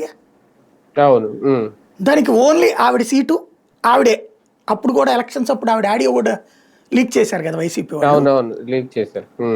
అంటే ఆవిడ మీద అంత కసి ఉంది వాళ్ళకి. వేమిరెడ్డి అంటే దేవుడే, వేమిరెడ్డి మంచోడే, గొప్పోడే. ఆమె ఆయన్ని ట్రాప్ చేసింది అనేది ఇలా ఫీలింగ్. సాధారణంగా మీకు పల్లెటూళ్ళల్లో ధనవంతులైనటువంటి కోటీశ్వరులైనటువంటి మగవాళ్ళని రెండో పెళ్లి చేసుకున్నటువంటి మహిళల మీదన ఈ అబాండాలు వేయడం మనం ఏళ్ల తరబడి చూస్తాం. అది అవును. ఇది ఎప్పుడో నేను కాలేజీలు చదివే రోజుల్లో చూసా ఇలాంటి సంఘటనలు మా ఇళ్ళ దగ్గరలోనే. అంటే ఒక వ్యాపారస్తుడు వాళ్ళ ఏది తన కొడుకు పెళ్ళయింది. సాధారణంగా ఏమవుతుందంటే తన భార్య తనకి ఎట్లయితే ఎప్పటికప్పుడు అన్ని సమకూర్చిందో అట్లా చూడాలని కోరుకుంటారు కోడల దగ్గర. వీళ్ళకి అట్లా ఉండదు కదా. వీళ్ళ పుట్టింట్లో వీళ్ళు ఓ రకంగా మహారాణులు ఆడపిల్లలు. అట్లాగా చూడబడి వచ్చి ఇక్కడ సేవా దృక్పథంతో పనిచేయాలంటే వీళ్ళ వల్ల కాదు. అది ఈ డబ్బు ఉన్నట్టు అంటే మామూలు వాళ్ళ దాంట్లో సర్దుకుంటారు మధ్యతరగతి. ధనవంతులకి ఏమనిపిస్తుంది, నేను ఎంత సంపాదించుకుని ఏం కర్మ ఇది అనిపిస్తుంది సహజంగా. దానికి పని మనుషులను ఇట్లా పెట్టుకుని చేసుకునే వాళ్ళు అట్లాంటి వాళ్ళు దొరికితే ఓకే. లేదు అంటే కనుక ఇట్లా రెండో పెళ్లి కాన్సెప్ట్ వస్తుంది. వీళ్ళు కూడా అక్కడ ఆస్తి ఉందని చేసుకుంటారు కానీ లేకపోతే సేవాభావంతో చేసుకోరు కదా సహజంగా. ఈ కాన్సెప్ట్ని ఇక్కడ పల్లెల్లో ఫీల్ అవుతారు. మామూలుగా వాళ్ళు ప్రేమతోనే చేసుకుండొచ్చేమో, మనకి తెలియదు అది. పెళ్లికి ముందు ప్రేమించవచ్చు. నేను చెప్పినటువంటి కుటుంబం అయితే ఆమె పిహెచ్డి చేసిన ఆవిడ, డాక్టరేట్ చేసిన ఆవిడ ఒక మామూలు వ్యాపారస్తుని పెళ్లి చేసుకుంది. ఏంటంటే ఆవిడ అదేమంటారు ఏజ్డ్ మ్యారేజ్ చేసుకోకుండానే వాళ్ళ చెల్లెళ్ళు వాళ్ళ పెళ్ళిళ్ళు అన్నీ చేస్తే 40 ఏళ్ళు వచ్చేసింది. ఇంకా ఆ టైంలో ఏం దొరుకుతుంది. ప్లస్ ఇక్కడ కాస్త జాగ్రత్తగా ఉంటే ఆవిడ చాలా సర్వీస్ చేసేది నిజంగా. ఆయనకి మొదటి భార్య కంటే కూడా బాగా సేవ చేసేది. అట్లాంటిది కోరుకుంటారు. ఈయన కూడా అట్లా కోరుకుంటుండొచ్చునేమో ఈ వయసులో. ఆయన నడకది చూస్తుంటే మనకు అర్థమవుతుంది కదా, చాలా అనారోగ్యంగా ఇదిగా ఉన్నట్టున్నారు ఆయన. ఆమె చాలా జాగ్రత్తగా ఫాలో చేసుకుంటుంది ఎప్పటికప్పుడు. మేబీ ఆవిడ నేను ఇంత ఇదిగా ఉంటే నన్ను ఇట్లాగా వల్గారిటీగా మాట్లాడతాడా అనేటటువంటి ఫీలింగ్ కనబడింది అక్కడ. అదే ఇక్కడ గొడవకు కారణమైంది అంతే. కానీ వివాదాల మాటలు ఓకే, అదంతా ఒక ఎత్తు అయితే నల్లపరెడ్డి ప్రసన్న కుమార్ రెడ్డి ఇంటి మీద దాడి చేయడం అనేది పక్కా ప్లానింగ్ తోనే చేసిందని అనిపించింది. అందుకే కనీసం సాక్ష్యాధారాలు లేకుండా కూడా మాయం చేశారు. ఏం లేదు, సాక్ష్యాధారాలు అన్నీ ఉన్నాయి, వీడియోస్ ఉన్నాయి. కావాలంటే నల్లపరెడ్డిని అడిగితే ఇస్తాడు. వాళ్ళ దగ్గర దాచిపెట్టుకున్నారు. అంటే ముందే ఏదో సీసీ కెమెరాలు ఓడడం కానీ వైసీపీ రాకూడదని వాళ్ళు మనస్ఫూర్తిగా కోరుకోవాలి. మొన్న దాడి చేసిన వాళ్ళు చాలా దారుణమైన పరిస్థితి ఫేస్ చేస్తారు వాళ్ళు. ఒకటి మాత్రం ఖాయం, ఇక్కడ ఈ బ్యాచ్ని క్రిందసారి జగన్ కంట్రోల్ చేశాడు. నల్లపరెడ్డి ప్రసన్న కుమార్ రెడ్డి ఎట్ట అంటోడు, పెద్దారెడ్డి ఎట్ట అంటోడు, వీళ్ళందరూ ఎట్ట అంటోళ్ళు అనేది, ఎంత స్ట్రాంగ్ బ్యాచ్ లేకపోతే ఎంత ముండోళ్ళు అనేది ఆ ఏరియాలో జనాలకు తెలుసు బానే. క్రిందసారి ఈ రఫాలు లేవు, ఈసారి రఫాలు చాలా దారుణంగా ఉంటాయి. ఎందుకంటే ఇప్పుడు జరిగింది చూశాక ఈసారి జగను కంట్రోల్ చేయడు, వీళ్ళ వల్ల కూడా కాదు కంట్రోల్ అవ్వడం. ఇప్పుడు చూడండి, వాళ్ళ వైసీపీ వాళ్ళ మీద మొన్న ఎలక్షన్ అయిపోగానే దాడులు అంత దారుణంగా చేశారు. ఎందుకు చేశారు? కచెక్కిపోయినాయి కదా. దాన్ని ప్రభుత్వం చూస్తా ఊరుకుంది. రేపు అదే జరుగుతుందిగా. తెలుగుదేశం పార్టీ కార్యాలయం మీద దాడి చేసిన వాళ్ళని పేర్లతో సహా లిస్ట్ దగ్గర పెట్టుకుని ఎలక్షన్ అయిపోయాక వెంటపడి అరెస్టులు కేసులు బాధించడం అన్నీ అయింది కదా. ఇప్పుడు రేపు వీళ్ళు ఊరుకుంటారు మరి. చేతనైతే ఇప్పుడే వాళ్ళని అరెస్ట్ చేసి చట్ట ప్రకారం శిక్షించారనుకోండి, వీళ్ళు వాళ్ళ జోలికి పోరు. చట్ట ప్రకారం అంటే వీళ్ళేమి కర్రలతో కొట్టమని కాదు కదా, అరెస్ట్ చేసి జైలుకి పంపించడం. లేదు వీళ్ళు వదిలేశారనుకోండి, రేపు గవర్నమెంట్ వస్తే కేసులు ఉంటాయి, బాధుళ్ళు ఉంటాయి. అది జాగ్రత్త చూసుకోవాలి. ప్లస్ ఆ పోలీస్ ఆఫీసర్లు కూడా ఇబ్బంది పడతారు రేపు. నెల్లూరు జిల్లా రాజకీయాల్లో అంటే ఈయన వేమిరెడ్డి ఆమె ఎమ్మెల్యేగా ఉన్నారు, ఈమె ఎంపీగా కూడా ఉన్నారు కాబట్టి మొత్తం టోటల్ జిల్లా రాజకీయాల్లో నల్లపరెడ్డి ప్రసన్న కుమార్ రెడ్డి తెచ్చిన వివాదం వల్ల వైసీపీకి వచ్చిన నష్టం ఎంత? వైఎస్ఆర్ కాంగ్రెస్ పార్టీకి ఏదైతే మహిళల విషయంలో వాళ్ళు నోరు జారుతారు అన్నటువంటి విషయం ఇంకా కంటిన్యూ చేయడానికి ఇది ఒకటి ఉపయోగపడింది. అది డ్యామేజే కదా. అంతే, ఖచ్చితంగా నోరు అదుపు లేదు అన్నటువంటిది. అది ఇంకో 10 ఏళ్ళు మాట్లాడుకోవడానికి ఉపయోగపడేలా చేసుకున్నారు. కానీ ఆ విషయాన్ని పూర్తిగా పక్కన పెట్టేసి జగన్మోహన్ రెడ్డి గారు ఓన్లీ ఈ ఇంటి మీద జరిగిన దాడి గురించి మాత్రమే ట్వీట్ చేయడం, దాని గురించి మాత్రమే స్పందించడం ఎంతవరకు కరెక్ట్? నిజమైన రాజకీయ నాయకుల్లాగానే ప్రవర్తిస్తున్నారు. ఇదివరకు చంద్రబాబు నాయుడు గారు జగన్ గురించి, జగన్ భార్య గురించి, లేకపోతే వేరే మహిళల గురించి దారుణంగా మాట్లాడినటువంటి పోస్టులు పెట్టినటువంటి వాళ్ళని కేసు పెడితే అట్లెట్లా పెడతారని చెప్పేసి ఆయన స్టేట్మెంట్ ఇచ్చేవాళ్ళు, వాళ్ళకి సపోర్టింగ్గా షేర్లు చేసిన వాళ్ళని, ఇట్లాంటి వాళ్ళని. ఇప్పుడు జగన్ సేమ్ ఫాలో అవుతున్నాడు. అది తప్పు అని చెప్పిన జగన్ ఇప్పుడు ఈయన తప్పు చేస్తున్నాడు.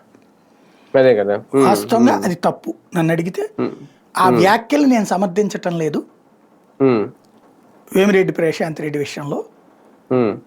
కానీ అలాంటి దానికి న్యాయబద్ధంగా మాట్లాడాలా, చట్టపరమైన చర్యలకి అంగీకరిస్తాం, కానీ ఈ విధమైనది ఏంటి అని చెప్పాలి. ఆ మాట అంటే వీళ్ళ మూరేళ్ళు దెబ్బతింటది. ఈ వెనకాల రేపు పొద్దున ఎవడు నిలబడ్డ అనేది ఈయన భయం. అదే కదా, గతంలో అధికారంలో ఉన్నప్పుడు కూడా అదే కదా. అప్పుడు అంబటి రాంబాబు గారి మీద, అవంతి శ్రీనివాస్ మీద, వీళ్ళందరి మీద ఇలాంటి వివాదాలు వచ్చినప్పుడు అప్పుడు కూడా సైలెంట్ గా ఉన్నారని కదా. మొన్న దువ్వాడది కూడా లాస్ట్ లో చాలా రోజుల తర్వాత యాక్షన్ తీసుకున్నారు, ఇప్పుడు ఆలస్యంగా అయినా సరే తర్వాత తీసుకున్నారు అనేది. కానీ ఎందుకో వైసీపీలో ముందు ఇటువంటి వాటిని ఇమీడియట్ గా ఎందుకు ఖండించరో, అదేం రాజకీయం అనేది కూడా దాన్ని లేదు. ప్లస్ దాన్ని ఏదో లైట్ తీసుకుంటారు వాళ్ళు. అదే లైట్ తీసుకుంటారు. క్యారెక్టర్ అసాసినేషన్ చేసేటటువంటి పార్టీగా దాని క్యారెక్టర్ ఉంది. ఆ క్యారెక్టర్ ఆల్రెడీ డ్యామేజ్ అయిపోయింది వాళ్ళ క్యారెక్టర్. దానికి పేస్టులు రాసుకోవాలి వీళ్ళు, ఆయింట్మెంట్ కట్లు కట్టాలి.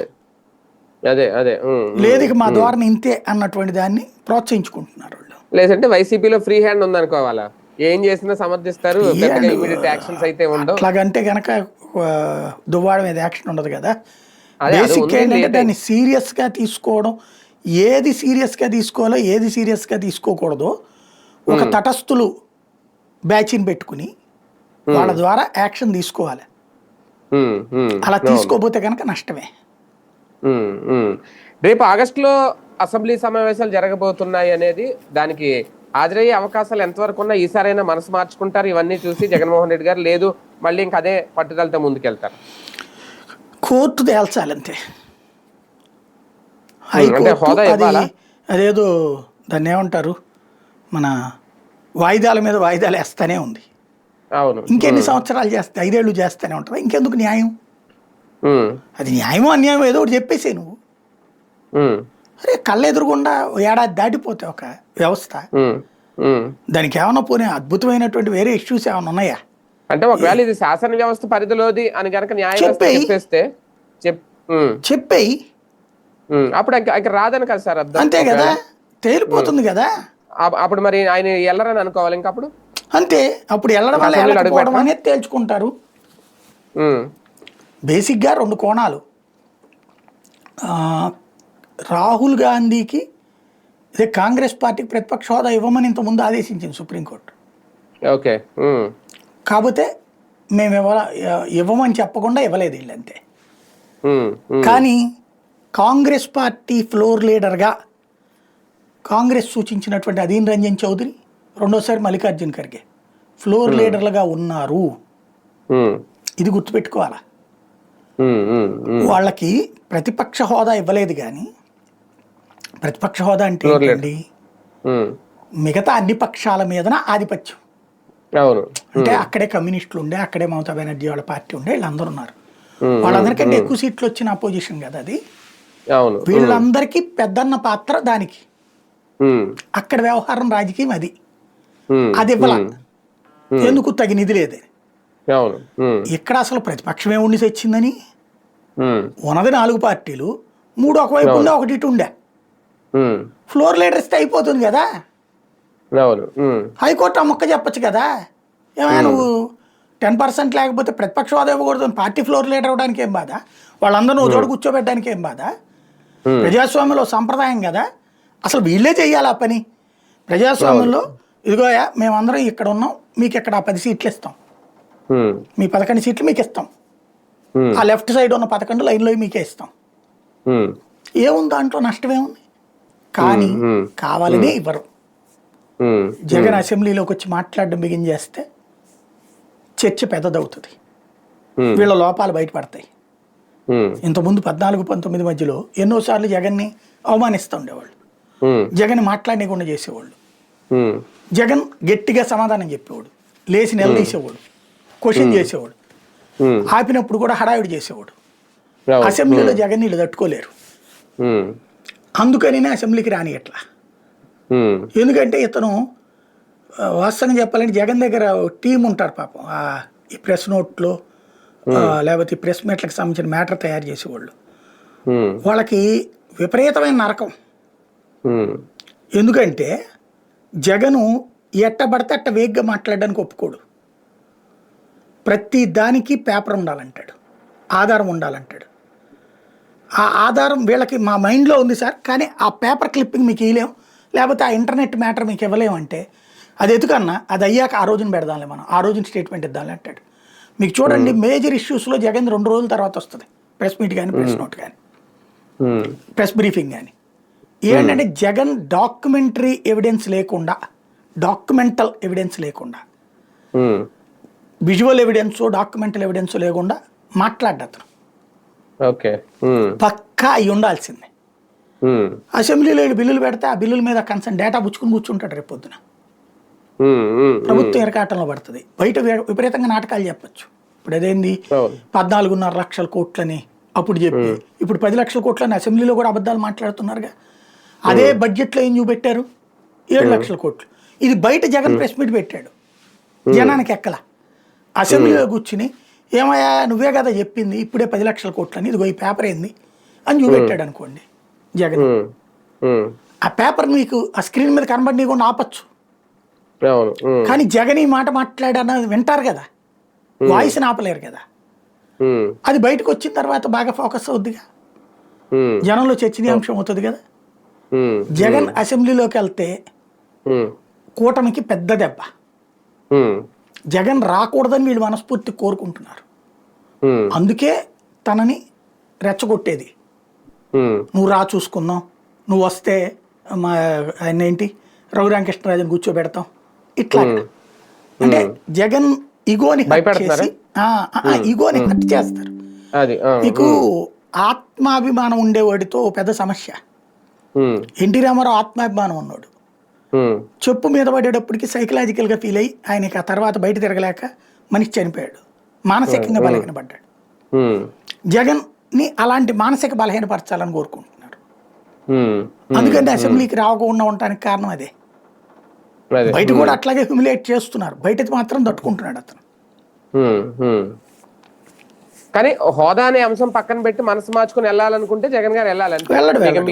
మిగిలిన ఏమి అతని మనస్తత్వం మొండితనం, ఎంతమంది చెప్పినా వెళ్ళరు. నేనైతే వెళ్ళమని కోరతా, అతను వెళ్ళే మనస్తత్వం అయితే కనిపించింది. అంటే ఇప్పటికే నేరస్తులు ముసుగులో రాజకీయాలు చేస్తున్నారు, అది దాన్ని ప్రచారం చేస్తున్నారు కదా. రేపొద్దున ఎన్నికలకు ముందు 4 ఏళ్ళు అయిపోయిన తర్వాత 5 ఏళ్లలో ఒక్కసారి కూడా ప్రజల తరపున ప్రతిపక్షంలో ఉండి కూడా రాలేదు ఇలాంటి నాయకుడు మీకు మళ్ళీ కావాలని ప్రచారం చేసుకునే అవకాశం వీళ్ళకి ఇచ్చినట్టు అవదా? ఏం ప్రచారం ఉన్నా ఇప్పుడు వాటితో ఏమన్నా ఒరిగిందా? జనాలు ఎవరు పట్టించుకుంటారా? ఏం పట్టదు పెద్దగా. ఒకటి సార్, తెలుగుదేశం పార్టీకి సంబంధించి ఈ వారం తగిలిన షాకుల్లో ఒక రకంగా ఇటు రాజధాని ప్రాంతంలో, అమరావతి ప్రాంతంలో రైతుల నుంచి వచ్చిన వ్యతిరేకత కానీ, భూముల విషయంలో, భూ సమీకరణ విషయంలో నెల్లూరు దగ్గర వచ్చింది కానీ చూసుకుంటే మలివిడత భూ సమీకరణ అనేది కాస్తంత కష్టంగా మారబోతుందా అధికార పక్షానికి ఈసారి? అంటే ఇక్కడ సమస్యల్లో ఏంటంటే ఒకటి పబ్లిక్ నుంచి వస్తున్నటువంటి ఫీడ్బ్యాక్ని గమనించాలి. మేం చెప్పినట్టు జనం అనుకుంటారు అంటే సాధ్యం కాదు.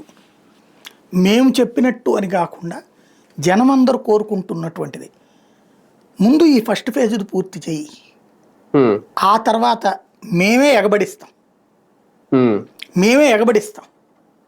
నువ్వు ముందు అది పూర్తి చేయి, నీ మీద మాకు ఆ నమ్మకం ఉంది చేస్తావని, అందుకే ఇచ్చావు నీకు, అది చెయ్యి అంటున్నారు వాళ్ళు. అది అర్ధాంతరంగా వదిలేసి ఇక్కడ వాళ్ళకి ఏం అర్థమైపోయింది, క్రిందటిసారి 18లో పూర్తయిపోవాలి అంతే కదా, 2015 నుంచి తీసుకున్నారు, 18కి వాళ్ళకి ఫ్లాట్లు ఇచ్చేయాలి. ఫ్లాట్లు ఇచ్చేసి ఉంటే అవును అది ఇవ్వాల. ఈ రోజు వరకు కూడా నిన్న కూడా బూతులు తిడుతున్నారు, ఏడుంది నా ఫ్లాట్ అని అడుగుతున్నారు. నా ఫ్లాట్ ఎక్కడుంది, కాగితం మీద ఉంది, ఆ కాగితం పట్టుకెళ్తే బ్యాంకు వాడు లోపలికి రాబాకని చెప్తున్నాడు. ఆ కాగితం తీసుకుని లోన్ ఏమి వెయ్యాలా? ఇప్పుడు అతను లోన్ కట్టలేదు, సీజ్ చేద్దామంటే కాగితాన్ని సీజ్ చేయాలా? మామూలుగా ఏం చేస్తారు మీకు తెలుసు, వేలాలు వేస్తుంటారు బ్యాంకులు డబ్బులు కట్టినటువంటి. అలా చేద్దామంటే ఇక్కడ ఉండాలిగా, ఆక్షన్లోకి వెళ్తాయి, అక్కడ మిస్ అవుతున్నారు. దాన్ని ఈయన అక్కడ ఏంటి పబ్లిక్ ఏమంటున్నారు, ముందు ఇంతవరకు చేయి అంటున్నారు, గట్టిగా చేయమని అడుగుతున్నారు. అది చెయ్యకుండా ఒప్పుకోవట్లేదు వాళ్ళు చాలా మంది, తెలుగుదేశం అభిమానులే. కానీ ఇప్పుడు దీనికే బోల్డ్ అంత డబ్బులు కావాలి, ఎంత డబ్బులు అవసరం అయ్యి మళ్ళీ ఎక్కడి నుంచి తేవాలి అని అడుగుతున్నారు వాళ్ళు. అదే కదా, అది సమస్య. అంటే నమ్మకం అనేది క్రమక్రమంగా తగ్గుతుందా బాబు గారి మీద? నమ్మకం తగ్గడం కాదు, అతిగా నమ్మకం పెట్టుకోలేమంటున్నారు వాళ్ళు, అతిగా నమ్మలేమంటున్నారు. అతిగా నమ్మితే ప్రమాదం. సార్ ఇందులో ఒక వర్గం అందరూ అన్న కానీ కొంతవరకు జగన్ మళ్ళీ అధికారంలోకి వస్తే మా పరిస్థితి ఏంటి అనే అనుమానంతో కూడా వెనక్కి తగ్గే వాళ్ళు ఉండరా? అంటే బేసిక్గా ఒకటి అది ఇదివరకటి రోజుల్లో, ఇవాళ రోజున జగన్ అధికారంలోకి వచ్చినారా పోయి ఈయన ఎట్లా చేస్తాడు, ఈయన చేయడానికైనా ఇప్పుడు దీనికి అయ్యేటప్పటికీనే దాదాపుగా 1,00,000 కోట్లు అప్పులు అవుతాయి. అక్కడికి ఎగబడిపోయి ఎన్ని కంపెనీలు వచ్చినా ఇవాళ ఏంటి హైదరాబాద్లో నేను అంత చేశాను ఇంత చేశాను బాబు గారు చెప్తున్నారు. ఎంత టోటల్గా హైదరాబాద్ నుంచి వచ్చే ఆదాయం 55,000 కోట్లు. ఎప్పుడు 94, ఎప్పుడిప్పటికి ఆ 50,000 కోట్ల రూపాయలు ఇన్నేళ్ల తర్వాత వస్తాయి. అంత డెవలప్ అయితే అది కూడా ఇది హైదరాబాద్ సిటీ కాబట్టి ఇక్కడ అంత సీన్ ఉందా, వర్కౌట్ అవుతుందా, పాజిబుల్ అవుతుందా? మరి ఎలా సాధ్యం? ఇంకోటి ఇంతవరకు రిటర్నబుల్ ప్లాట్లు ఇవ్వలేదు కదా, అదే కదా మెయిన్. రిటర్నబుల్ ప్లాట్ ఇవ్వలేదు. రైతు నేను 1,00,000 సార్లు చెప్పా, నువ్వు నీ వైపు నుండి ఆలోచిస్తున్నావు. ఇప్పుడు నేను సాధారణంగా మీకు తెలుసు, నా దగ్గర జాబ్స్ చేసిన వాళ్ళని వాళ్ళు మానేస్తానన్నా కూర్చోబెట్టి వెళ్ళొద్దని చెప్పేవాడిని. మీరు చాలాసార్లు చూశారు, వెళ్ళొద్దని చెప్పి వాళ్ళ దగ్గర ఉన్న లోపం ఉన్నా ఇది సరి చేద్దాంలే మనం, నువ్వు ఆగని చెప్తుంటా మ్యాక్సిమం. ఇక మరీ వరస్ట్ బిహేవియర్ అయితే తప్పించి మ్యాక్సిమం ఆపడానికే ప్రయత్నించేవాడిని. ఎందుకని, వేరే చోట ఆపర్చునిటీ వస్తే వెళ్ళమనేవాడిని, మా దగ్గర ఆపర్చునిటీ రాకుండా వెళ్తే వద్దనేవాడిని. ఏ కోపంతోనే, ఎవరి మీద కోపంతోనైతే. ఎందుకని, ఒక మనిషి అకస్మాత్తుగా తన చేతిలో ఆదాయం లేకుండా నడి రోడ్డు మీద నిలబడితే ఎట్లాంటి జీవితం ఉంటుందో నిజ జీవితంలో అనుభవించిన వాళ్ళు. మా నాన్న దగ్గర ఆయన షాపుల్లో పనిచేసినప్పుడు, లేకపోతే నేను ఉద్యోగాలు చేస్తున్న టైంలోనూ రూపాయి అకస్మాత్తుగా రోడ్డు మీద నిలబడితే రేపేంటి పరిస్థితి, రైతు పరిస్థితి ఏంటి మనం చేసింది. ఇంతకాలం తను వ్యవసాయం చేస్తూ ఉండేవాడు, ఓ ఏడాది లాభం రావచ్చు, ఏడాది నష్టం రావచ్చు, తను సెటరేట్ చేసుకుంటాడు. ఇంకోటి, అక్కడ నష్టం కంటే లాభం ఎక్కువ వచ్చే ఏరియా ఆ ఏరియా. దాన్ని ఏమంటారు, తెగుళ్ళు ఇట్లాంటిది వచ్చి నష్టపోయినా మళ్ళీ వెంటనే తొందరగా పంట వేసేసుకుని మళ్ళీ దాన్ని తొందరగా రికవర్ చేయగలిగిన ప్లేస్ అది. కూరలు, పూలు, పండ్లు ఇట్లాంటి వాటికి ఎట్లా ఉంటాయి బేసిక్గా. కూరలు ఒక తెగులు వచ్చిందంటే వెంటనే అది బీగి పడేసి ఇంకో కూర వేసేస్తాడు. ఇప్పుడు టమోటా వేసాడు, టమోటా 1 నెల 2 నెలలు 3 నెలలు పట్టింది, దాంట్లో తెగులు వచ్చింది, తీసి పడేసి వంకాయ వేసాడు ఇంకో నెలకే వచ్చేస్తుంది. అదే వంకాయ తొందరగా వచ్చేస్తుంది, ఏది తొందరగా వస్తే వాళ్ళకి తెలుసు. ఆ విధంగా వాళ్ళు ఎప్పటికప్పుడు తిన్నారు, భోజనం చేయగలిగారు, కుటుంబాలు బాగుపడ్డాయి. ఆ రైతులు చెప్తున్నారు, ఇప్పుడు నా బిడ్డలకి రేపొద్దు నేనేమి ఇయ్యాలా, భూమి ఇచ్చేసాం, ఏంటి జీవితం, ఇది ఇప్పుడు వాళ్ళు అడుగుతున్నారు. ఏది ఆ రోజున వాళ్ళు ఎందుకు ఇచ్చారు, 3 ఏళ్లలోనే బాగుపడిపోతారన్నారు కాబట్టి, 3 ఏళ్లలోనే హైటెక్ సిటీ స్థాయికి వెళ్ళిపోతారు వాళ్ళు అని చెప్పారు కాబట్టి. 3 ఏళ్ళు పోయా, 10 ఏళ్ళు అయిపోయా, 11 ఏళ్ళు అయిపోయా, నడి రోడ్డు మీద నిలబడ్డాయి ఆ కుటుంబాలు. వాళ్ళ వెనకాల ఏమన్నా ఆదాయం ఉంటే ఓకే, వేరే సంపాదన ఏదన్నా ఉంటే. వీళ్ళు ఎంతసేపటికి ఏం చూస్తున్నారంటే, అక్కడ నాన్ ఫార్మర్ ల్యాండ్ లార్డ్స్ వాళ్ళ రూట్లో ఆలోచిస్తున్నారు. అంటే రైతులు కాని భూ యజమానులు, అక్కడే భూమి ఉంది వాళ్ళకి, భూమి ఉన్నోడల్లా రైతు కాదు, భూ యజమాని వాళ్ళు కౌలుకిచ్చుకుని డబ్బులు తీసుకుంటుంటారు. వాళ్ళు త్వరగా ఇచ్చేశారు. వాళ్ళకేంటి ప్రాబ్లం ఏం లేదు. వాళ్ళకి ఇదివరకు 20,000 కౌలు వచ్చేదండి, 20,000-30,000 కౌలు వచ్చేది. ప్రభుత్వమే ఆ కౌలు డబ్బులు ఇస్తానంది, హ్యాపీగా ఇచ్చేశారు. ఇంకోటి ఇదివరకు 10 లక్షలు వచ్చేది, ఈ పేపర్ అమ్ముకుంటే 1 కోటి వస్తున్నారు. గుడ్, చాలు కదా లైఫ్లో. అందుకు వాళ్ళు ఇచ్చారు, వాళ్ళకే ప్రాబ్లం లే. ఒరిజినల్ రైతు సఫర్ అయ్యాడు కదా, అక్కడే పంటలు పండించుకునే రైతు సఫర్ అయ్యాడు కదా. వాళ్ళది చూసిన మిగతా రైతులు ఇప్పుడు ఏం చేయాలి? వాళ్ళు ఇప్పుడు కూడా ఈ నాన్ ఫార్మర్లు ఇచ్చేస్తారు, ల్యాండ్ లార్డ్స్ ఇచ్చేస్తారు, వాళ్ళు ఇచ్చేస్తారు. వాళ్ళు కాకుండా ఒరిజినల్ గా వ్యవసాయం మీద ఆధారపడి బతికే రైతులు ఎవరైతే ఉంటారో వాళ్ళల్లో అక్కడ వ్యవసాయం మీద ఆధారపడేవాళ్ళు. అదే అది ఇప్పుడు కొంతమంది ఏం చేశారు, మీకు ఇది ఎట్లా ఉంటుందంటే, అమరావతిలో క్రిందసారి ఇంపాక్ట్, పల్నాడులో భూముల రేట్లు పెరిగినాయి, ఏది ప్రకాశం జిల్లాలో. ఎందుకంటే ఇదివరకు మీకు తెలుసు 2 లక్షలు 3 లక్షలు కూడా ఉండేది కాదు అక్కడెక్కడ. అలాంటిది 10 లక్షల ఆ రేంజ్కి పోయినాయి. ఎందుకయ్యా అంటే ఇక్కడ కొంతమంది ఏం చేశారు, తెలివైన రైతులు ఏం చేశారంటే, ఇప్పుడు ఈ తెలుగుదేశం అభిమానులు ఎన్ఆర్ఐలో వాళ్ళకి అమ్మారు. మొదట్లో 1 కోటి రూపాయలకి, తర్వాత 2, ఆయన ఎవరో చెప్పినట్టు ఫోటోకి దండేసుకోవాలి చంద్రబాబు 4 కోట్లకు అమ్ముకున్నాం, వెంకటేశ్వర స్వామి బొమ్మ తీసేసి పెట్టామనేది కూడా చెప్పాడు కదా ఆయన ఎవరో. అట్లాగా అట్లాంటి డబ్బులు సంపాదించుకున్న వాళ్ళు ఏం చేశారంటే, వాళ్ళు అక్కడికి వెళ్ళి 25 ఎకరాలు 10 ఎకరాలు కొన్నారు అక్కడ. అంటే రైతు తన జీవితంలో ఎప్పుడు చేతిలో భూమి ఉండాలని కోరుకుంటాడు, ఏ రైతు అయినా సరే. అది అక్కడ తను చూపెట్టాడు. ఈ ల్యాండ్ లార్డ్స్కి దాంట్లో ఆదాయం కావాలి నెలకి, ఏడాదికి. ఆ రూట్లో ఉన్నటువంటి వాళ్ళు అయితే ప్రాబ్లం లే, వాళ్ళు మొదటి ఫేజ్లో అయిపోయింది. ఇప్పుడు ఒరిజినల్ ఫార్మర్ ఇప్పుడు ఇవ్వాల్సింది, వీళ్ళు తిరగబడుతున్నారు ఒరిజినల్ రైతులు కాబట్టి. నువ్వు ముందు అది చెయ్యయ్యా అంటున్నారు. ఇంకోటి, వీళ్ళు ఇంకా బాబు గారు ఫోటో పెట్టుకోలేదు ఇంట్లో. అంటే వీళ్ళు ఏమంటున్నారు, నీ ఫోటో మేము కూడా పెట్టుకుంటాము, నువ్వు అది బాగు చేసేసావు అనుకో మా ఏరియాలు కూడా బాగుపడిపోతాయి కదా, అప్పుడు మేమే వచ్చి నీకు ఇస్తాం, నువ్వు అప్పుడు వద్దు అని చెప్పినా కూడా బతిలాడిస్తాం తీసుకోయ్యా అని చెప్తున్నారు అనమాట. అంటే అది డెవలప్ అయ్యే వరకు ఆగాలి. ఒకవేళ అది ఫస్ట్ ఫేజ్ పూర్తి చేయమంటున్నారు. ఆ 34,000 ఎకరాలు పూర్తి చేస్తే తర్వాత ఇది. సార్ ప్రస్తుతం తొలి అడుగు కార్యక్రమం అయితే నడుస్తోంది. ఒక పక్కేమో కొన్ని చోట్ల ఇబ్బందులు ఎదురవుతున్నాయి. మొన్న కూడా ఇక్కడ కాకినాడ దగ్గర ఆయన వాసినేని సుభాష్ని కొంతమంది ఆడుకున్నారు, మహిళలు అడిగారు ఎందుకు ఇంకా ఇవ్వట్లేదు, ఎందుకంటే ప్రధానంగా చాలా మందికి పింఛన్లు కూడా అందలేదు. ఆ పింఛన్ల విషయంలో కూడా అడుగుతున్నారు. ఆ స్పౌజ్ పింఛన్లు అన్నారు, అవి కూడా ఏం రాలేదు. అలాగే కొన్ని ఉన్నాయి ఇంకా పెండింగ్ సూపర్ సిక్స్కి సంబంధించి. మరో పక్క అసలు సరిగ్గా మీరు ప్రజల్లోకి తీసుకెళ్లట్లేదు మనం చేసిన ఈ సుపరిపాలననే, అందుకే ఈ తిరుగుబాటు అనేది ఒక రకమైన అసంతృప్తి వెళ్ళగక్కుతున్నారు చంద్రబాబు నాయుడు గారు. తొలి అడుగులో అసలు ఏంటి లోపం? సులోపం అంట, సుపరిపాలనలో సులోపం అంతే. పరిపాలన నడిచింది నో డౌట్, అందులో అడ్మినిస్ట్రేషన్ దారికి వచ్చింది, నడుస్తోంది. కాకపోతే అందులో మిస్ అయింది. ఎందుకంటే సుపరిపాలన అనేది జనం ఏం కోరుకుంటారు, నేను కంఫర్ట్గా ఉండాలని కోరుకుంటారు. పోనీ వాళ్ళకేం తెలియకపోతే ఓకే, నిన్నగాక మొన్ననే కంఫర్టబుల్గా ఉన్నాడు, ఇప్పుడు అకస్మాత్తుగా అతను కంఫర్ట్నెస్ పీకేసి లేదు నువ్వు బాగున్నావు అంటే ఎట్లా నమ్ముతాడు? ఇదివరకు నీకు ఏడాదికి 40,000 50,000 వేసాడమ్మా, మేము 70,000 ఇస్తాం, ₹1,00,000 ఇస్తామంటేనే కదా ఇలా కోటేసింది. 5 ఏళ్ళకి కలిపి 2.5 లక్షలు ఇచ్చాడు అతను, మేము 4 లక్షలు ఇస్తామంటేనే కదా నీకు కోటేసింది. ఒక ఏడాది అయిపోయా, చేతిలో డబ్బులు ఆడట్లేదు.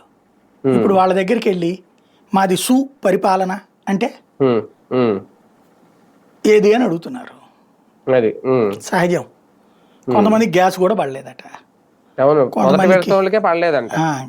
గ్యాస్ పడలేదు కొంతమందికి పెన్షన్లు తీసేశారు, ఇవన్నీ అడుగుతుంటారు.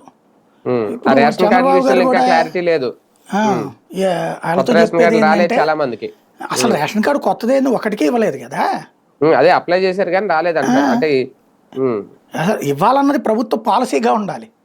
అవును, వీళ్ళు ఏం లెక్కేస్తున్నారంటే కొన్ని కార్డులు పీకేద్దాం, ఇప్పుడు ఎట్లయితే పెన్షన్లు పీకేసామో అట్లాగా ఇప్పుడు దాదాపు 3 లక్షల పెన్షన్లు పీకేసి ఇప్పుడు 80,000 పెన్షన్లు స్పోజ్ పెన్షన్లు ఇద్దాం అనుకున్నారు, మళ్ళీ అది కూడా ఆపారు. రేపు అట్లాగే రేషన్ కార్డులు తీసేసి ఇద్దాం అనుకుంటున్నారు, కానీ అది సాధ్యం కావట్లేదు. ఎందుకంటే గ్రౌండ్ లెవెల్లో తీసేస్తే ఊరుకునేటట్లేరు జనం. అవును. కొత్తగా ఇవ్వక తప్పదు. ఉమ్, అది దాని గురించి అయితే ఎక్కువ గొడవ చేయలేరు. అవును. కాబట్టి ఇవన్నీ అడుగుతారు, ఉమ్, సిద్ధపడాల్సిందే. అవును. తెలివితేటలు ఉంటే రేపు మాపు ఏం చెప్తారంటే ఆఫ్ ద రికార్డులో ఉమ్, వెంటనే మీరు ఆ సంబంధిత అధికారిని ఏకేసి వాళ్ళ ముందు మందలించండి అని చెప్తారు. ఉమ్, అది ఉమ్, ఇంకో ఫేజ్లో చేయొచ్చు, ఒక ఫేజ్ వరకు ఆ నాటకం చేయొచ్చు. ఉమ్, ఆ అవును. తర్వాత ఫేజ్లో ఏమవుతుంది, ఉద్యోగులు మాత్రం ఎందుకు పడుస్తారు, గవర్నమెంట్ పాలసీ ఎత్తాం సార్ కార్డు అంటాడు. అంతే కదా. ఇప్పుడు ఉద్యోగి పక్కన వెళ్తున్నాడు, మహిళ వచ్చి రేషన్ కార్డు ఏదండి, ఎంఆర్ఓ ఏంది రేషన్ కార్డు ఇవ్వలేదంట, ఏమనుకుంటున్నావు నువ్వు అన్నాడు అనుకో, ఉమ్, చంద్రబాబు గారితో చెప్పండి సార్ ఒకసారి అని చెప్తాడు. అంతే కదా. రేపు ఉమ్, నాకేముంది సార్ ఉమ్, ఇవ్వడానికి బాధ, ఉమ్, ప్రభుత్వం పాలసీ తీసుకోలేదు అంటాడు రేపు పొద్దున. ఉమ్, ఇది రాబోయే 5-6 నెలల్లో ఈ సినిమాలు జరుగుతాయి. అదే కదా. అవును. తాజాగా చంద్రబాబు నాయుడు గారు నిన్న రేజ్ చేసిన పాయింట్, అది కూడా లోకేష్ గారికి సంబంధించి, విద్యాశాఖకి సంబంధించి 2 డౌట్లు ఇందులో. అసలు అమ్మఒడి, తల్లికి వందనం ఈ కాన్సెప్ట్, లేదంటే పిల్లలు స్కూల్లో చదువుకోవాలనుకుంటే తల్లి చేతికి డబ్బులు ఇవ్వాలి అనే ఆలోచన జగన్ గారిదా, లేదంటే నారా లోకేష్ గారిదా అనేది ఒక కొత్త డౌట్. రెండోది, సడన్ గా ఇప్పుడు మళ్ళీ లోకేష్ గారిని పొగడ్తలతో ముంచెత్తి ఏ సంకేతం ఇవ్వాలనుకుంటున్నారు బాబు గారు, అంటే ఈ పేరెంట్స్ టీచర్ మీటింగ్ సంబంధించి? లైట్ తీసుకొని పాపం సరదాగా తండ్రి కాబట్టి కొడుకుని పొగుడుతాడు, ఉమ్, నడుస్తుంది అది. రెండోది ఏంటంటే దాంట్లో వచ్చేటప్పటికి ఆ ముక్క అంటే అది ఆయన మైండ్ సెట్, ఆయన తెలివితేటలో అదొక పార్ట్. ఇప్పుడు పోలవరం చరిత్రలోని అన్నడు లేని విధంగా నేను కట్టిస్తున్నానని చెప్పట్లా. పోలవరం ఉమ్, కాలువలు కట్టినోడు ఎవరు, శంకుస్థాపన చేసిన వాళ్ళు ఎవరు, దానికి అనుమతులు తెచ్చినోడు ఎవరు, ఉమ్, ఆ మాట చాలా అన్నాం ఉంటాయి అనుకో, ఇందులో. కానీ ఉమ్, పూర్తి చేస్తుంది మా బాబు గారు అంటారు. గుడ్. మరి ఆ లెక్కనైతే హైటెక్ సిటీ శంకుస్థాపన చంద్రబాబు చేశారు, కానీ దాన్ని ఉమ్, ఎక్స్పాండ్ చేసింది ఎవరు, దాన్ని పూర్తి ఉమ్, చేసింది ఎవరు, ఉమ్, శంషాబాద్ ఎయిర్పోర్ట్ కట్టింది ఎవరు, హైదరాబాద్ వాళ్ళ అవును. రూపం రావడానికి ఎవరు, ఉమ్, అది కూడా మా బాబు గారే అంటారు. అంతే. ఇక్కడేమో ఉమ్, ప్రారంభం వేరే వాళ్ళు చేసిన ముగింపు ఈయన కాబట్టి ఈయనకే క్రెడిట్ ఇవ్వాలి. ఉమ్, అక్కడేమో ప్రారంభం ఏం చేశారు కాబట్టి ముగింపు ఎవరు చేసినా సరే క్రెడిట్ ఈయనకే ఇవ్వాలి. అదొక అంతే. టీం ఉమ్, ఉంటుంది, అది ఏంటంటే వాళ్ళు డివోటీస్, భక్తులు, ఉమ్, బాబు భక్త ఉమ్, బృందం అని అంటారు వాళ్ళు. అవును. వాళ్ళు అవును. అట్లాగా ఉమ్. మాట్లాడుతూ ఉంటారు. అదే రూట్లో బాబు గారు కూడా చిరునవ్వులు చిద్విలాసంగా చిందిస్తూ దాన్ని అంటే కిందోళ్ళు జాగ్రత్తగా ఎట్లా మాట్లాడితే డైవర్ట్ మనం చేయాలో ఇంత చెప్తారు. చర్చించుకోం. కిందోళ్ళు మాట్లాడి ఉంటే ఇంత పెద్ద డిస్కషన్ అయ్యాడు. బాబు గారి నోటి నుంచే రావడం అనేసరికి కొంచెం అందరూ అదొక సరదా దాంట్లో, అయోమయం. అదొక ఉమ్, ఉమ్, సరదా. ఉమ్. అంటే ఏంటి సార్, లోకేష్ గారి విషయంలో ఇంకేమన్నా ఆ సీటు కుర్చీ ఇచ్చే టైం ఏమన్నా దగ్గరికి వచ్చిందా? మేబీ. మేబీ దాంట్లో ఏదో కథ జరుగుతోందండి. ఉమ్, అంటే సమస్యల్లా ఏంటంటే అక్కడ జరుగుతున్నటువంటి యాక్టివిటీ ఆ, ఒకటి తప్పదు, త్వరగా ఇవ్వాలి, ఇచ్చుకుంటేనే అంటే రెండో బెటరు. సంవత్సరం వచ్చేసింది. ఉమ్, ఎందుకంటే అక్కడ కేటీఆర్ బాధ చూశారు. ఉమ్, అట్లాగే అతని పేరేంటి, మన 2-3 చోట్ల అట్లాంటి సఫర్ అయ్యారు. ఇది బీహార్లో తేజస్వి బీహార్. యాదవ్ ఉమ్, చూశారు. ఉమ్, ఉమ్, ఉమ్, సీఎంగా ఉండగానే ఇచ్చుకుని ఉంటే నడుస్తుంది. కేటీఆర్ ఉమ్, బాగా ప్రత్యక్షంగా కనబడుతున్నాడు మన తెలుగు రాష్ట్రాల్లో, అవును. ఉమ్, నష్టపోయారనేటటువంటిది. ఉమ్, అట్లాంటి ప్రాబ్లం రాకుండా ఉండాలంటే ఇప్పుడే ఇవ్వడం బెటర్ అన్నట్టు. మేబీ పవన్ కళ్యాణ్ కూడా ప్రిపేర్ అయినట్టున్నారు. ఎందుకంటే పదే ఉమ్, పదే ఇదివరకు ఉట్టి చంద్రబాబు గారి గురించి మాట్లాడేవాళ్ళు. ఉమ్, ఇప్పుడు ప్రతి స్టేట్మెంట్లో ప్రతి ట్వీట్లో కూడా లోకేష్ని కూడా అటాచ్ చేస్తున్నారు. లోకేష్ ఉమ్, గారు బాగా చేశారు, లోకేష్ గారు బాగా చేశారు అంటే వాళ్ళ కార్యకర్తల్ని ప్రిపేర్ చేస్తున్నాడు ఆయన. నిన్న కూడా ఉమ్, పేరెంట్ టీచర్ మీటింగ్ విషయంలో ఆ, లోకేష్ని అప్రిషియేట్ చేస్తూ అదేదో నేను ఒక కిచెన్ కట్టించాను, ఉమ్, ఉమ్, ఆయన తన సొంత డబ్బులతో కమ్యూనిటీ కిచెన్ కట్టించారు, ఉమ్, దాంట్లో చంద్రబాబు గారు సహకరించారు అంటాం ఒక ఆస్పెక్ట్. బట్ లోకేష్ని కూడా ప్రస్తావించారు అనమాట. అంటే విద్యాశాఖ ఉమ్. మంత్రి కాబట్టి అనొచ్చు. బట్ అదే. అవును. ప్రతిసారి లోకేష్ గారు ఈయన అంటున్నారు. ఉమ్, అంటే ఒకటి పవన్ కళ్యాణ్కి అయితే వేరే ఆప్షన్ ఏం లేదు కదా, అవును. బీజేపీ ఉమ్, జనసేన అధికారంలోకి వస్తుందన్న నమ్మకం ఆయనకి లేదు, ఉమ్, అలా రప్పించే పోరాటం చేయాలన్నటువంటి ఉద్దేశం ఆయనకి లేదు. ఉమ్, 15 ఏళ్ల పాటు తెలుగుదేశం ఆధిపత్యాన్ని అంగీకరించినప్పుడు ఖచ్చితంగా తెలుగుదేశం ఎవరిని పెడితే వాళ్ళే సీఎం. ఉమ్, చంద్రబాబు ఇప్పుడు సీఎం, వాళ్ళు మారతానంటే లొకేషన్ పెట్టుకుంటానంటే కాదనే సీన్ ఉండదు, ఆయన ఉమ్, హోదాకి ప్రాబ్లం ఉండదు. ఉమ్, డిప్యూటీ ఉమ్. సీఎం హోదా అదే ఉంటుంది. అంటే రేపు పొద్దున అలాంటిది ఏమన్నా జరిగితే అది టీడీపీ ఇష్టం, మనకేం సంబంధం లేదు అంటారా ఏంటి? ఏముంది అందులో మాట్లాడడానికి, ఏముంది, అంటే కేబినెట్ ఆమోదించేసింది. నేను సమర్థిస్తా, నేను సముద్రైన నాయకుడు లోకేష్, యంగ్స్టర్స్ రావాలని చెప్తాడు కూడా, ఏముంది, అభినందిస్తున్నా లోకేష్ గారికి అని చెప్పొచ్చు. అప్పుడు వాళ్ళ అన్న ఇది కూడా మొన్న ఆపారు కదా, మంత్రివర్గంలో తీసుకుంటారని, ఏదో ఉగాదికి అని చెప్పారు కదా మంత్రివర్గం, కానీ అవ్వలేదు కదా. అప్పుడు లోకేష్ ముఖ్యమంత్రి అయితే అప్పుడు ఇస్తారేమో. ఒక 2.5 ఏళ్ల పాలన ఏదో ఆయనతో చేపిస్తారు అంటున్నారు సార్, దానికేమన్నా ప్రిపేర్ అవుతున్నారా లోకేష్ గారితో? అంటే ఇప్పుడు జనాల్ని ప్రిపేర్ చేస్తున్నారు, అవునా, జనాల్ని ప్రిపేర్ చేస్తున్నారు సైకలాజికల్ గా. ఇప్పుడు తెలుగుదేశం వాళ్ళు ఆల్రెడీ ప్రిపేర్ అయిపోయారు, తెలుగుదేశం కార్యకర్తలు. అవును, జనసేన కార్యకర్తలు ప్రిపేర్ అవ్వాలి. ఆయన ఆల్రెడీ ఓకే, బీజేపీ వాళ్ళు కూడా ఓకే అనుకోవాలి అంతే. వైసీపీ వాళ్ళు కూడా ప్రిపేర్ అయిపోయారు, ఆయన అవుతారు సీఎం అనేది. అవునవును, వాళ్ళు ఇంకా ఆయన వస్తేనే బాగుంటుందని కోరుకుంటున్నారేమో వైసీపీ వాళ్ళు. సార్ ఫైనల్ గా లిక్కర్ స్కామ్ వ్యవహారంలో చివరికి ఎక్కడైతే మొదలైందో అక్కడికే విజయసాయి రెడ్డి గారి వరకు మళ్ళీ వచ్చిందా? ఇప్పుడు ఆయన్ని విచారణకు ఏదో పిలిచారట, అదే నేపథ్యంలో మళ్ళీ మధ్యలో అప్పట్లో ఎక్సైజ్ శాఖలో పనిచేసిన అధికారులు ఎవరైతే ఉన్నారో వాళ్ళందరినీ కూడా విచారణకు పిలవబోతున్నారు. మొన్న ఐఏఎస్ అధికారిని ఒక ఆయన పిలిచారు కదా, అలాగే అదేమన్నా నడవబోతుందా? ఏంటి అసలు లిక్కర్ స్కామ్ లో తేల్చాలనుకుంటున్నారు? పేపర్లో కాసేపు అడావిడి కోసం రాసుకుంటా ఉన్నారు అంతే, ఏం చేయాలో అర్థం కావట్లేదు.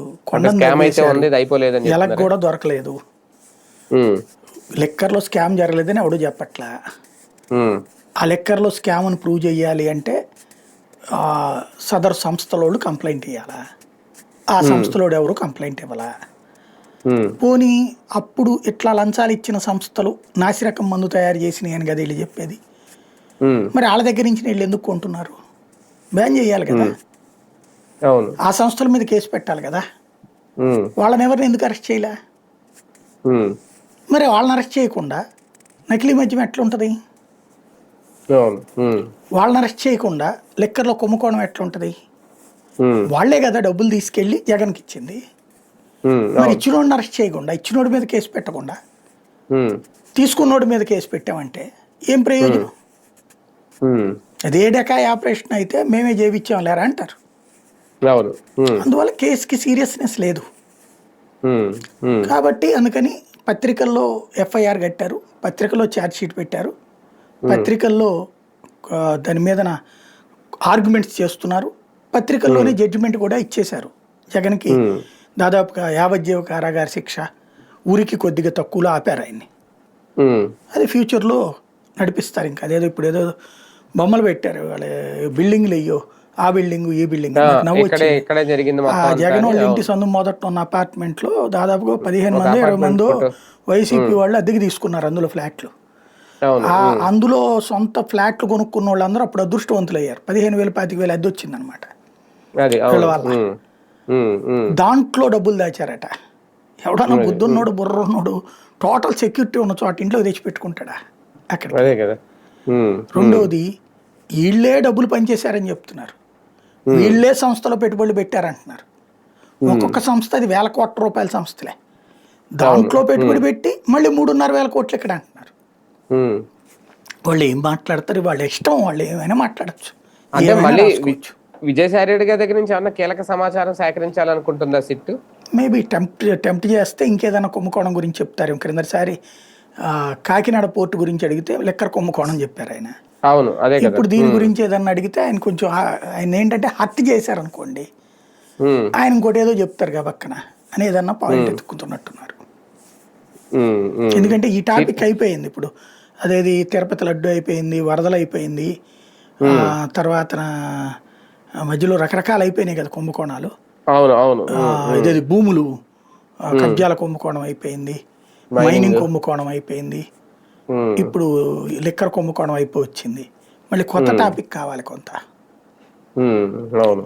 కానీ ఏది తేలట్లేదు, అన్ని అవుతున్నాయి అంతే. అంటే జగన్ చేయడానికి తగినటువంటి, అంటే ఈ కింద వాళ్ళని అరెస్ట్ చేసినప్పుడు అర్జెంటుగా నువ్వు ఇది ఇచ్చేయరా బాబు అంటే రిమాండ్ ఇచ్చేస్తున్నారు. కానీ మెయిన్ ఆయన అరెస్ట్ చేయాలంటే తగిన ఆధారం లేకుండా కుదరదు. అప్పుడు ఏ సుప్రీం దాకానో పోతాడు కదా, సుప్రీం నిలదీస్తుంది కదా ఏంది ఇదని. చిన్న చిన్న అయితే పట్టించుకోరు కానీ పెద్దదానికి వచ్చినప్పుడు వెళ్తుంది కదా అక్కడ దాకా, అది భయపడుతున్నారు. రైట్. చూద్దాం మొత్తానికి లిక్కర్ స్కామ్ వ్యవహారంలో ఏం జరుగుతుందని ఒక సీరియల్ ఎపిసోడ్ లో అయితే సాగుతుంది. ఇక అది ఈ ఈ వీక్ లో ఏమన్నా కీలకమైన అప్డేట్స్ ఉంటాయేమో అనేది నెక్స్ట్ వీక్ చర్చించుకుందాం. అలాగే ప్రధానంగా ఆంధ్రప్రదేశ్ రాజకీయాల్లో ప్రస్తుతం కూటమి ప్రభుత్వం ఈ వేస్తున్న తొలి అడుగడుగున ఇబ్బందులు ఎదురవుతున్నాయి అనేది లేదు, సజావుగానే సాగుతుంది, సుపరిపాలన ప్రజలందరూ స్వాగతిస్తున్నారు అనేది. ఇక జగన్ పర్యటనలు ఉంటాయా నెక్స్ట్, ఇంకా మళ్ళీ ఆయన నెల్లూరు పర్యటన వెళ్ళడానికి సిద్ధమవుతారా, జిల్లా పర్యటనల మాట ఏంటి, ఇవన్నీ కూడా ఇంకా వేచి చూడాల్సిన అంశాలు. ఇది ఇవాళ వీకెండ్ విత్ జర్నలిస్ట్ సాయి.